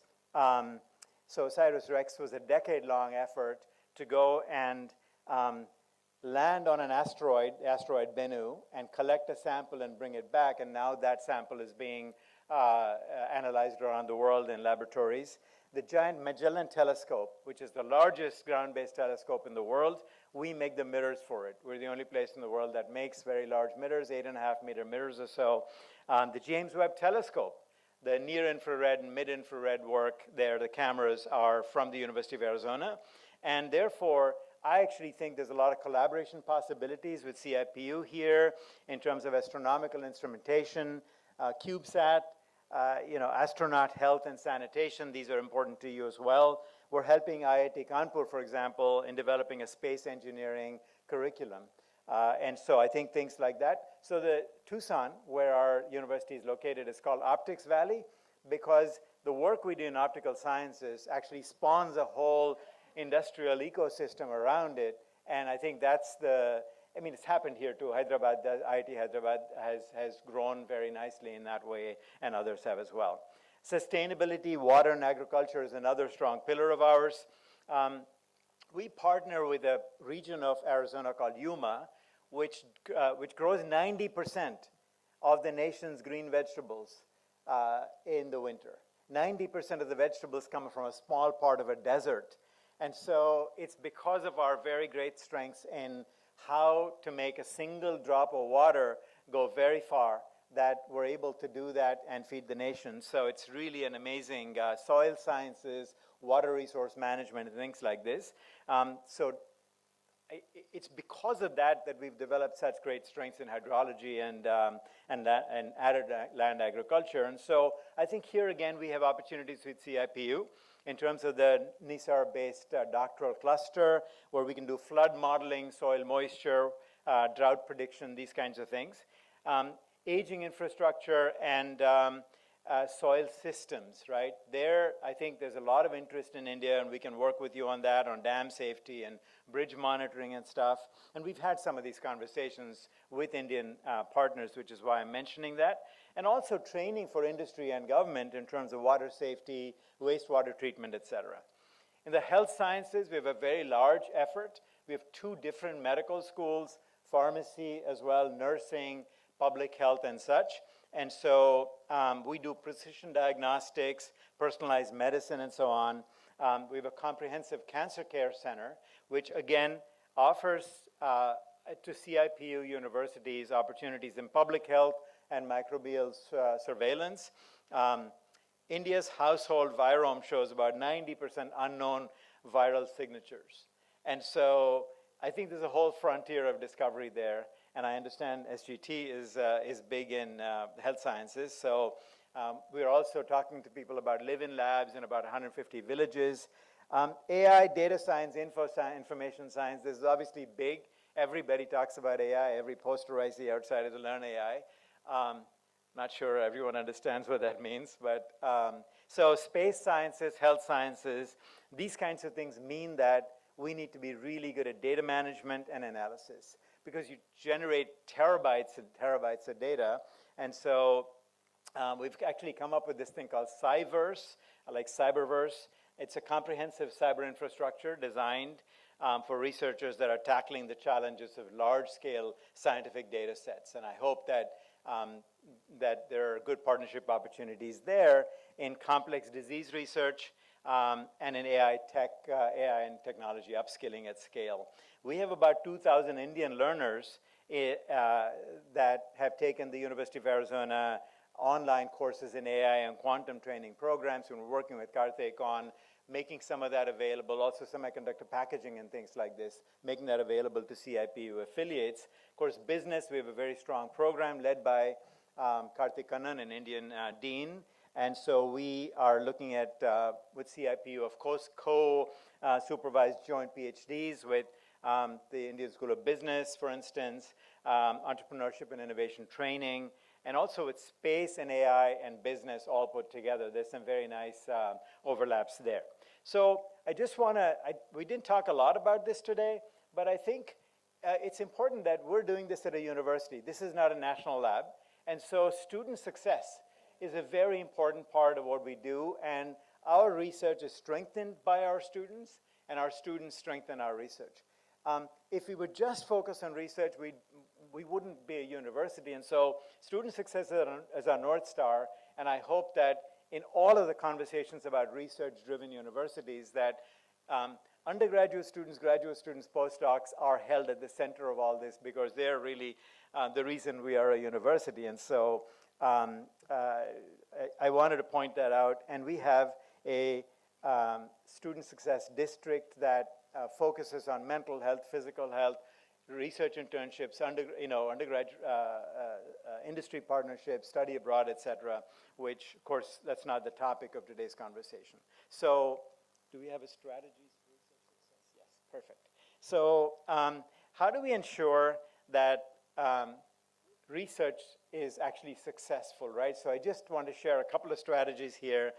And the fundamental thing here is to keep your faculty energized and aligned around key strategies and focus areas, right? No single university anywhere, certainly not in India, can be good at everything. And so what we've done is to focus on 4 or 5 big initiatives, and I think each university has to do the same thing so that your faculty can be aligned around that. So I want to share 3 strategies here. The first one is tackling grand challenges through convergent research, right? This grand challenges framework, and I know you all talk about sustainable development goals and things like this, it gives universities direction and coherence. I have found it very useful to have a strategic vision that then drives everything we do at the university. And so we organize our research around major societal themes, which is what you've been talking about in terms of societal impact. And so, for example, our strategic research initiatives, such as planetary habitability, climate health, the nexus there, the water, energy, food system, and sustainable mining, and AI-enabled health, and national security in space. These are areas that build on our strengths and focus our faculty's research. It requires expertise from multiple colleges. I think that's very important to note. Very little of the research that is extremely successful and highly impactful at the University of Arizona, or I think anywhere, is done in a single department. We have multiple colleges coming through that are contributing their efforts. And so working on complex problems also attracts partners, and partners from around the world, but also from the government, from industry, and global organizations. I think someone talked about why would industry come to you? They come to you because you're able to deliver for them, and I think that's what this kind of approach does, and we want to work at scale. I hope the big idea challenge has come up. Yes, sorry. So here's another strategy, right? So we have these university-driven 4 or 5 big initiatives, but we also have a bottom-up initiative. So what we did was to say, we will put some serious money towards great ideas that come up from our faculty, but every idea should have at least 3 colleges, if not more, participate, right? So it is interdisciplinary by design, and we said that what you have to show is that this is not something you're already doing, it's a big idea, it's something big you want to do with new money, that there's a pathway to success here, and we had 72 different proposals that came through. One even came from our police department, that they wanted to use AI with some of the colleges to, improve campus safety, et cetera. So we funded 6, and we give them about $250,000 or so. It's real money. It's not a small amount of seed. It's real money that helps them succeed and then move forward. And the previous time I tried this at a different university, we had a 21-to-1 ROI within 18 months. It exceeded my expectations greatly because that kind of effort can land very large grants and industry support, et cetera.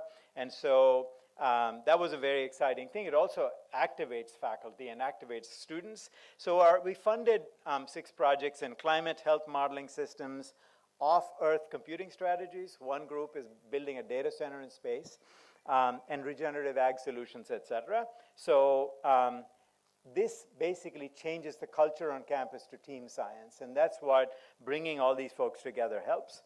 And then finally, I want to say that we have to remember that if we want our faculty to succeed and produce, et cetera, someone talked about lowering teaching loads, but it's also a question of providing support services. We have a very strong, for $1 billion research enterprise, of course, we have a strong research development infrastructure. We assist our faculty in writing proposals, in submitting reports and all these kinds of things, but also championing intellectual freedom, right? You engage students, you let them work on things they want to work on, you let faculty go wild on what they want to work on and don't be too prescriptive. That makes a big difference, right? Academic freedom, the word is thrown around. I don't know how widely people actually absorb it here. And so the intellectual freedom, at least, I think is critical. And so we involve students in every phase of our research. And for CIPU, again, I think a consortium-wide strategy for student research engagement could accelerate cultural adoption across all members. So I think that students from one university can go to another one or work together in groups, and that's something that CIPU can facilitate, and I'm happy to help with that as well. So I think the culture this builds is what we're talking about in terms of how do you drive a university towards research. My last thought is about a sort of global collaborations, right? No one country has the has a hold on research, and therefore, what I show you here, the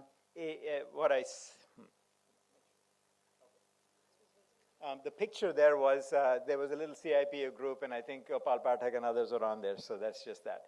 But the example I wanted to show is one of CNRS, the French National Research Foundation. So the very first international research center that CNRS established was at the University of Arizona. They fund people there, they send people, we host people, and it has been so successful that they since have set up international research centers at University of Sao Paulo, Imperial College, University of Tokyo, University of Chicago, et cetera. And we all got together recently in Paris to talk about how to work like a network, not just all through CNRS, but how can these universities work together? And so that's what I think that India can play a big part in this, because the kinds of problems we can address here are different from what can be done in other countries. And so it multiplies the capacity of every institution, and I think that's important to keep in mind. And so how do we elevate the CNRS success with CIPU members? I think CIPU could achieve similar visibility by joining global research ecosystems and producing shared outputs that can elevate the profiles at a pace that would be impossible through isolated effort. I don't think an individual university doing one project is going to get you as far as something like a CIPU coming together. Our friend from JNTU this morning was asking why CIPU. I think I'm trying to answer your question in my presentation, that coming together has great benefits. And I think these collaborations also expand institutional ambition. I think each of us should be more ambitious than even we are today. And also these are flexible and scalable models of collaboration. So I think So that's my last slide there. And so I just put down some modes of collaboration that, so CIPU needs have come up over the 4 or 5 meetings I've addressed, and I wanted to sort of address those 4 or 5 areas. I think international partners as platforms for educational and research collaboration is the first one. And so we have a micro-campus network, for example. We set up micro-campuses in different countries where we offer degrees and such, and so that's a possibility. The France-Arizona Institute with CNRS is another possibility. We're happy to partner with DST, et cetera, et cetera. Shared access to advanced research infrastructure.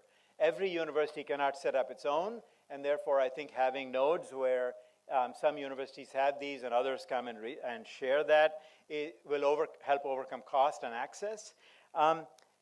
Education and talent pipelines. So of course, dual degrees, joint degrees, PhDs, co-advising and exchanges. This builds globally competitive faculty and student research capacity. I think integrating students early into research and working on applied and real world projects will prepare the next generation of scientists that you've all been talking about. And then finally, digital and hybrid capacity building models, including online training. This is something we're talking to CIPU about. So industry linkages has already been talked about. I think if we do these things, industry is actually excited to support these kinds of efforts. We're talking to Intel and Synopsys, for example, to offer some semiconductor manufacturing and materials coursework to various universities in CIPU. And so I will stop there by simply saying that I think that collectively CIPU can help private universities amplify their influence and position in India and as a global research partner of choice. I think CIPU offers universities a platform to project ambition, coordinate priorities, and engage the world with a unified voice. It is much stronger if you speak as one voice, and CIPU can help members define shared research areas, coordinate large-scale collaborations, and develop joint programs that elevate the profiles of all its members. And you have my offer to support all these efforts in any way I can and to continue these conversations. Thank you very much for this. We could talk about any complicated issue you want, but let's do it over breakfast or lunch. Thank you. Thank you so much, sir, for sharing your inspiring work and offering us, I think, a platter of collaboration opportunities. Thank you so much.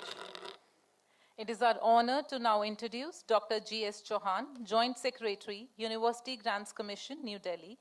Dr. Chauhan has been associated with the UGC since 2006, and as Joint Secretary since 2019, he has played a key role in strengthening regulatory frameworks, academic quality, and institutional governance in higher education. A distinguished geographer and policy leader, he has contributed to international academic forums across Asia, Europe, Africa, and South America. And he has also served on national and global bodies, including UGC ISRO High-Level Committee and the International Geographical Union. Sir, over to you. May I request you to present your inaugural address.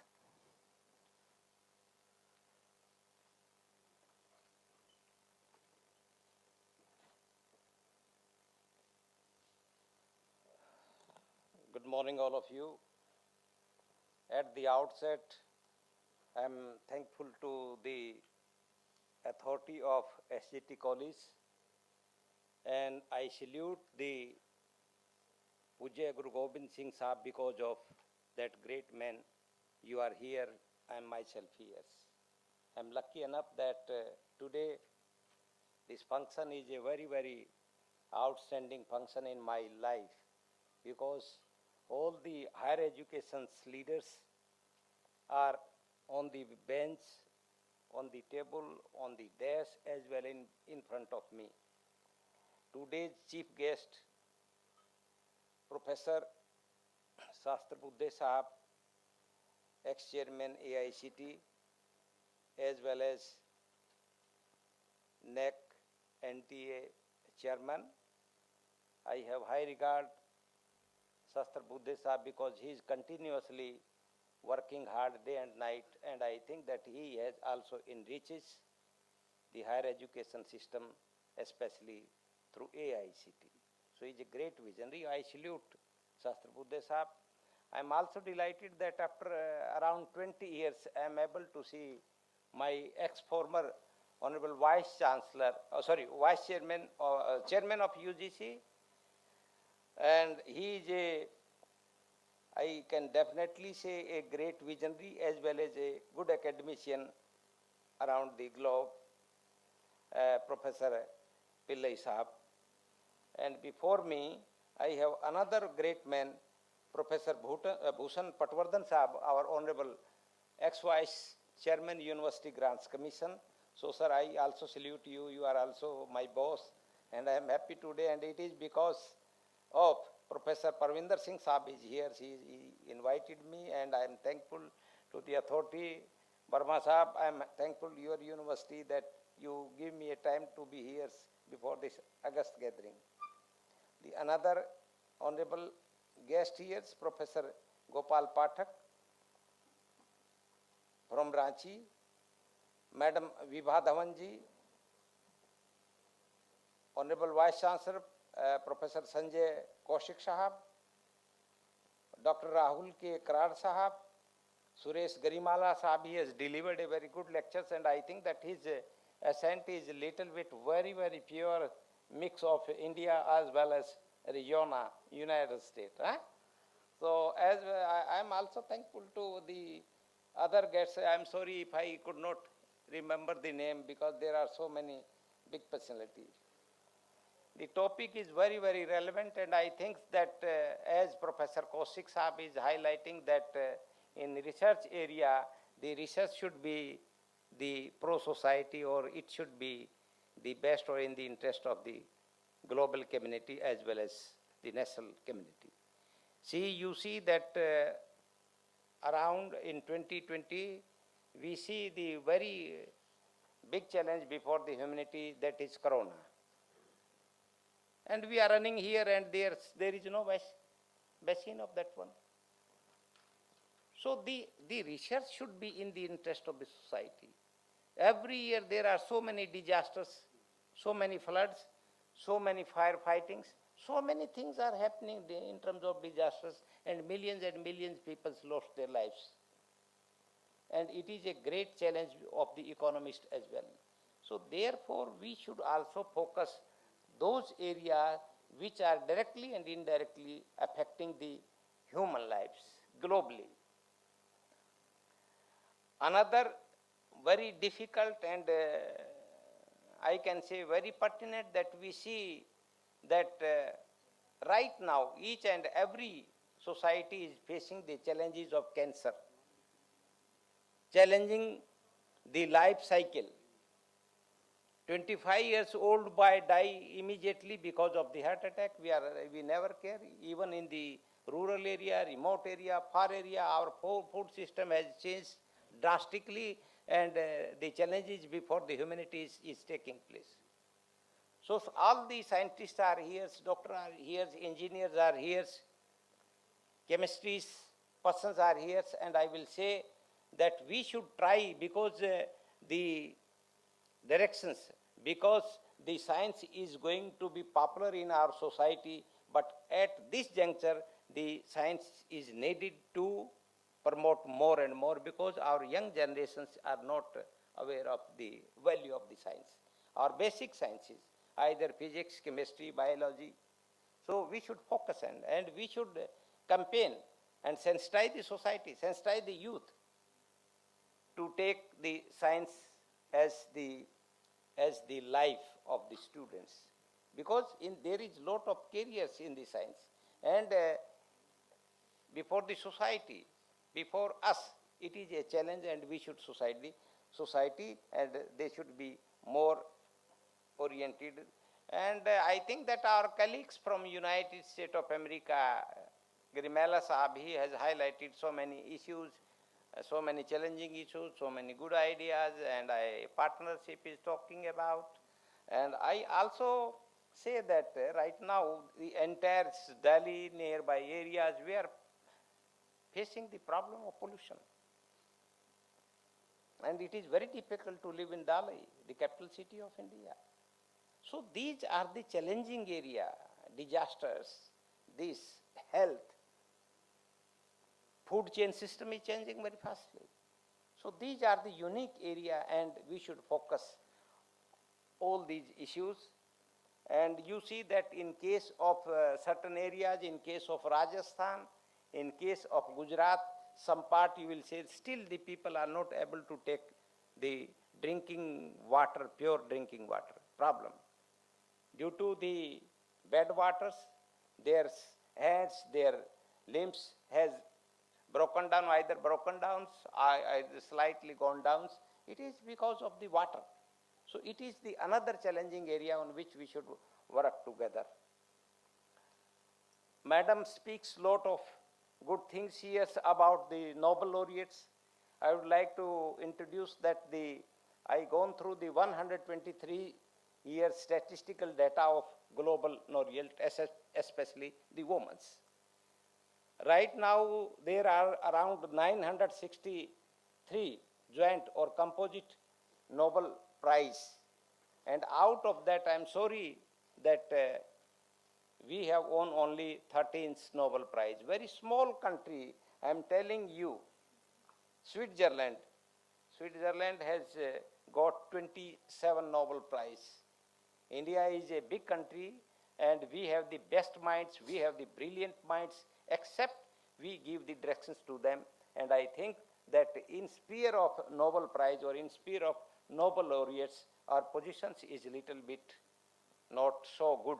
That should be incomplete, although there are the 30 Nobel Prize. But the number should be increased, and I shall be happy the day will come, then we all will try our best to promote research, to promote our young generation, to promote our brilliant minds, so that they bring laurels for this country. Colleagues, the another important things I observe since last 10 years, and the thing is that we are not talking to our young generations. We have a very dangerous tool, and it is a friend of the human society, the mobile, every day. We are not able to talk our teacher, we are not able to talking our vice chancellor, we are not able to talk our parents, father, mother, no caring, every day, this. So it is a big challenge how to prevent or how to take less use of this dangerous tool. It is a good tool, but sometimes in the current situations, it is a creating problem, and because of the conversation, because of samvad, we have lost our samvad. And until we will samvad or communications with our teachers, scholars should talk to day and night to the teachers so that he may guide properly, he may teach properly, he may direct properly. And another thing is that we listen from here and there that our teachers, I can say, if there is a person in the universe, the mightiest persons, you are the mightiest person, sir. Teacher is the mightiest man in the entire universe. You can transforming the society, you are changing the society, and because of my teachers. But we should make credibility in the society. Either society of India, either society of United States, either society of England or Germany or France. So you create credibility.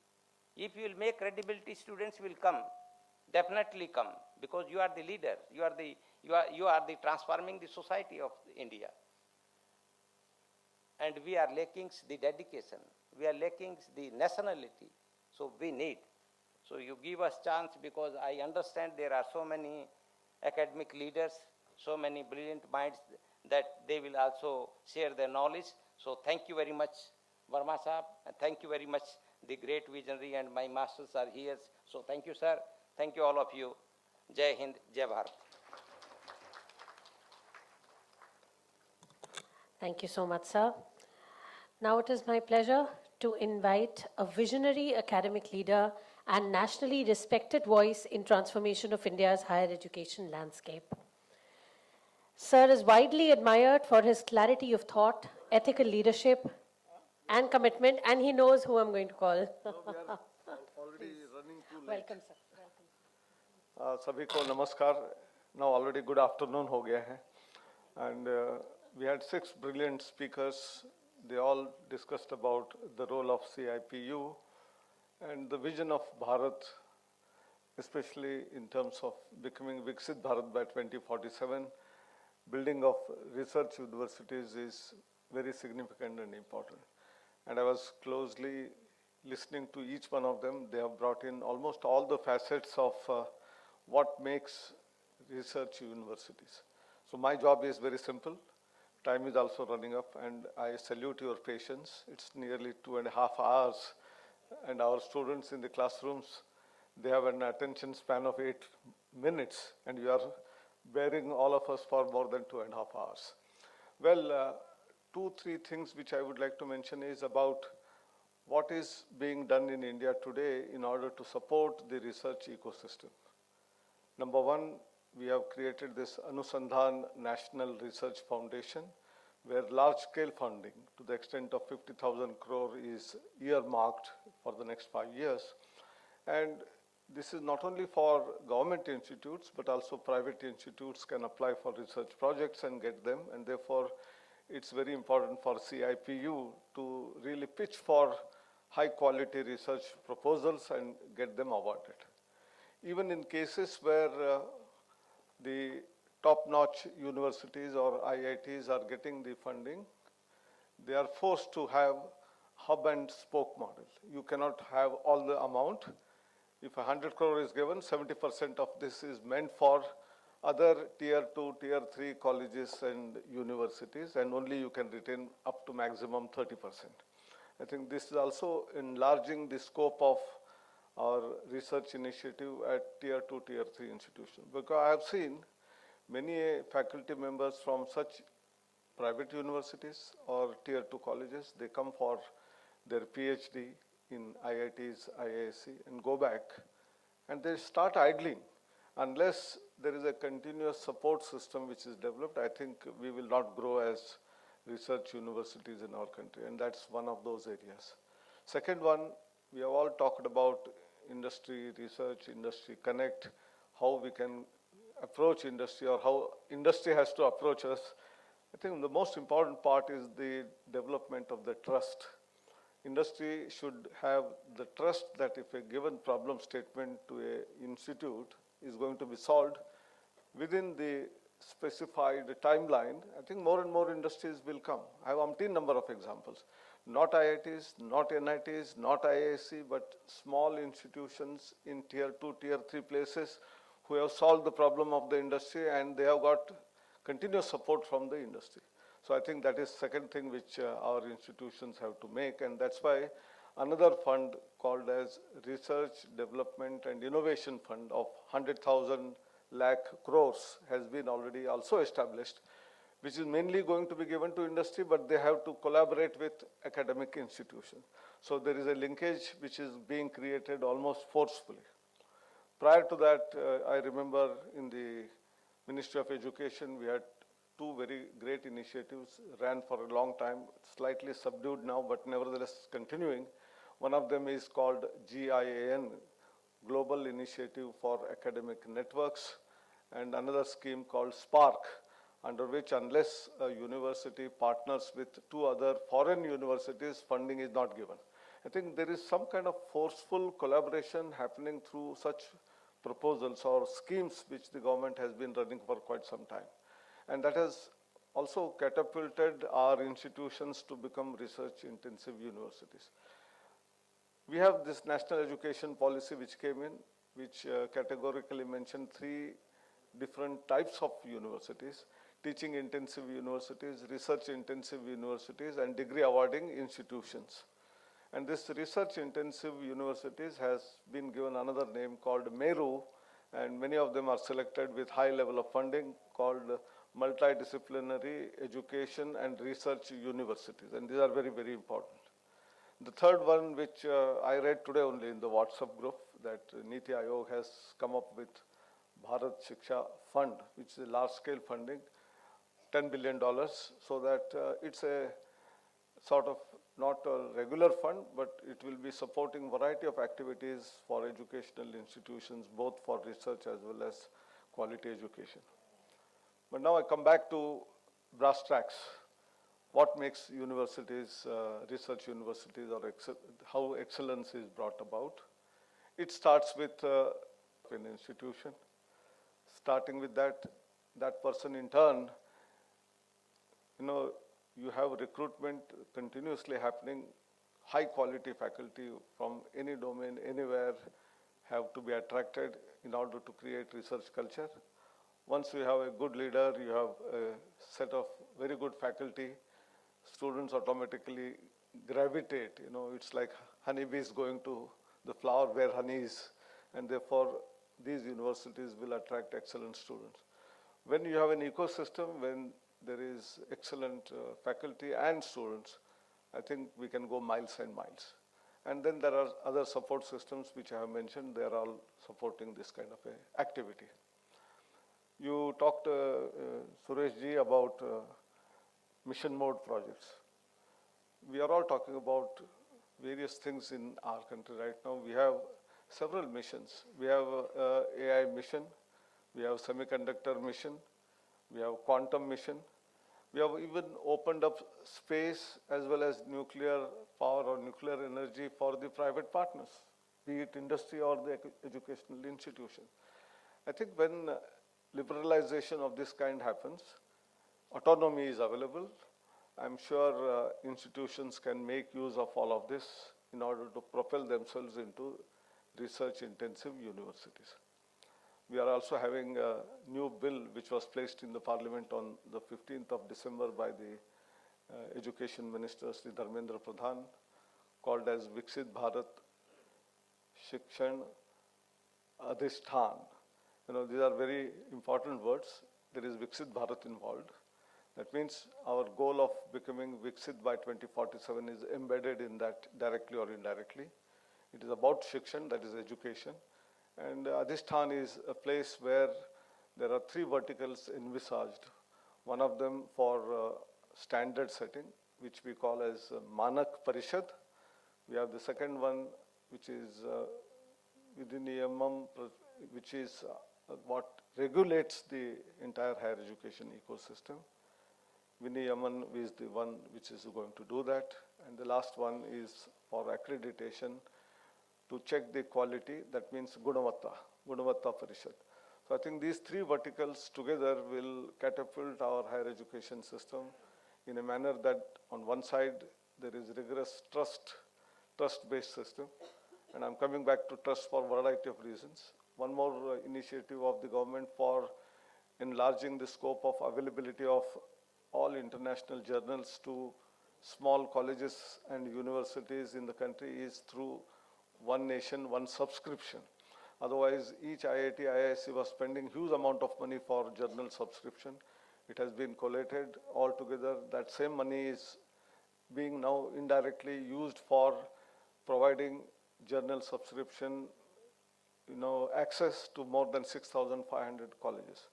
And still, unfortunately, private universities and colleges are not covered. They are all been continuously writing that we must also be involved in that. Maybe they may not be given free of cost, but certainly with a small charge, a negotiated fee, because of which it would be very, very substantially lower in cost than what individually if they do it. If that is done, probably this can be expanded to 10,000, 15,000 institutions in the country. Almost with an incremental cost, this is going to happen. And therefore, this is one part. The last part, which many colleges and universities often talk about, that throughout the year, we have to keep on giving data, submit forms, which are slightly different from each other, but almost data is similar. And therefore, the institutions are suffering, especially all private university vice chancellors here. They are all smiling after hearing that, and this is a day-to-day routine problem that they face. And many a times when they submit the data to multiple agencies, it so happens that you allot this work to different people, and different people, based on their understanding, will submit. And when at the the top end, they compare data submitted to UGC, to AICT, or to All India Survey for Higher Education, there appears to be discrepancy, and indirectly unnecessary mistrust happens actually. And therefore, in order to overcome that, this All India Survey for Higher Education is going to be expanded to become single source of submission of your data. All fields which anyone and everyone, including ranking, accreditation, NBA, NAC, AICT, UGC, your state government, state universities, whatever data they were asking, we have combined all of that, and next year onwards, you will fill this one time, and all other organizations who need that data, they can draw it through APIs. So you don't have to fill multiple forms, only one single shot, and that's a very great relief. What we do in industry as ease of doing business, this is nothing but ease of doing business. You don't have to go to multiple regulatory bodies. One shot you will get approvals. I think many reforms which have been taking place since last 5 years after the national education policy has come in, has been helping institutions, but still many a times there are grievances and complaints, and those who are in the authority, sitting in Delhi, must hear the grievances. You know, they should have a listening ear, not terminating what you are saying is not right, you know, I'm the boss, it's not an attitude. If we develop that, I'm sure all of you will come forward, collaboratively work together, and then move our country forward in order to become whatever you call Viksit Bharat as well as Vishwa Guru in years to come. And there are signs. I give always 3 statistics which are very fundamental and important. Just go back 10 years ago, we were around 11th largest economy. Today we are 4th largest economy. Maybe in a year or so we will become 3rd largest economy. So even though our spending on GDP terms is only 0.6, 0.7%, if the GDP is very high, that will help. Don't worry about that. You know, that's how research is going to be promoted. The second one, the number of startups which India had was merely 400 just 10 years ago. Today it is 1,75,000.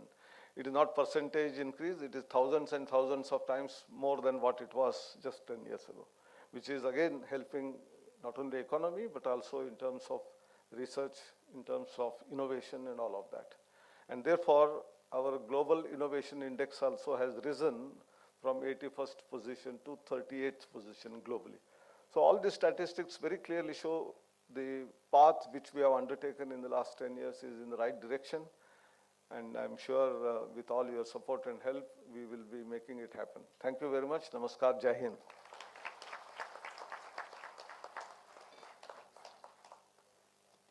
Thank you so much, sir. You brought in so much of information to all of us. It is actually heartening to look forward to your speech here, and we also got to know what we can foresee in future. Thank you for sharing that, and we are actually in awe of your inspiring leadership. So as we bring this inaugural session to close, it is fitting to hear from an academic leader whose career reflects enduring commitment to scholarship, leadership, and institutional excellence. With over 4 decades of experience in higher education, Professor Shirde is a respected scholar in economics, an accomplished institution builder, and a mentor to generations of researchers. His leadership across universities and over to you, sir. I know that time is the constraint, and all of you are also hungry. Dr. Anil Sahasrabudhe has summarized and given a 360-degree approach towards where we are and where we want to be. I want to mention these 8 points which you have mentioned. With your kind permission, shall I permit or shall I just conclude? If you permit, I will just summarize. Anil ji. No, silence is not golden. Okay. Now, galaxy sitting on this stage. The many academicians are also sitting in front of me. And now this is the time to conclude. Particularly, whenever I use the word conclude, then it takes 15 minutes, but within 5 minutes, I will close. And you, if I forget, you just show me some sign. All of them very thoughtfully, they have mentioned about the present reality, challenges and opportunities, along with the change is inevitable. One should not avoid it. But those who change, after the change, they will have only survival. And those who change with the change, they will succeed. But at the same time, those who change or those who make the change, and that brings out the leadership. NEP 2020 is that way given us a leadership thought, and to bring all of us with the changing situation in the world, and that is the not only teaching, learning or research, training, but at the same time our focus should now towards the creating a very conducive environment towards the university in respect of research. Now, the question that is related with, that is we should have, being the vice chancellors, being the academicians, and being the head of the departments, registrar, whosoever may be, leading to the universities, we should create rigor, resilience, and research environment. Otherwise, it will be as good as it was from decades together, that is, read, remember, and reproduce. Now, change has to be very fast. And this change, which we have to take the responsibility and show that we will do it. Now, after these sessions, the 3 panel discussions are also there. And we will have n number of different dimensions related with how to build the research universities in coming future.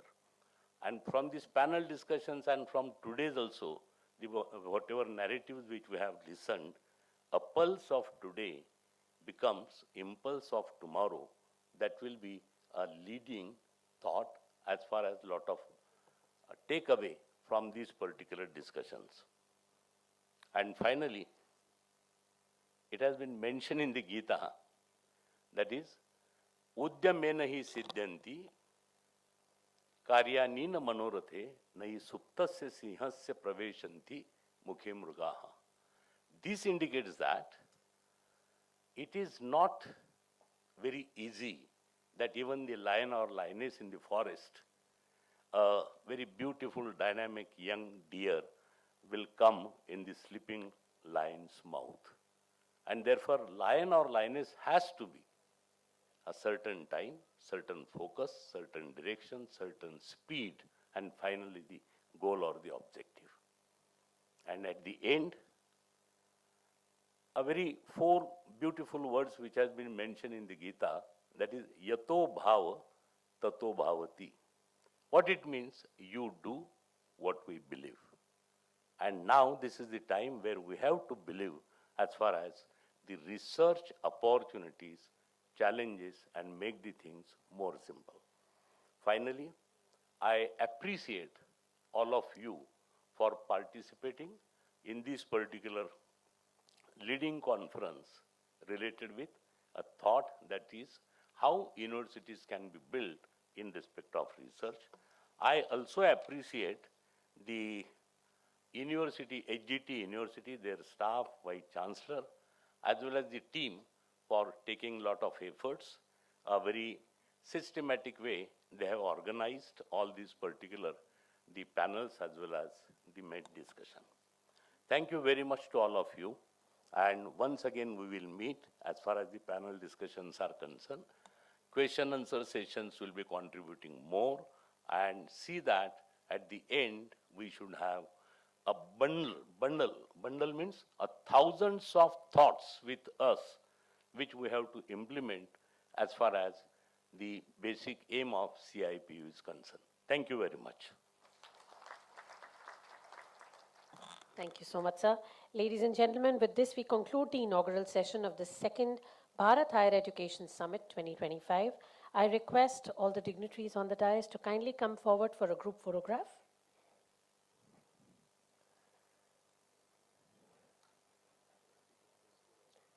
I request Shirude sir, Pathak sir and Karthik sir to kindly join the dignitaries on the dais, please.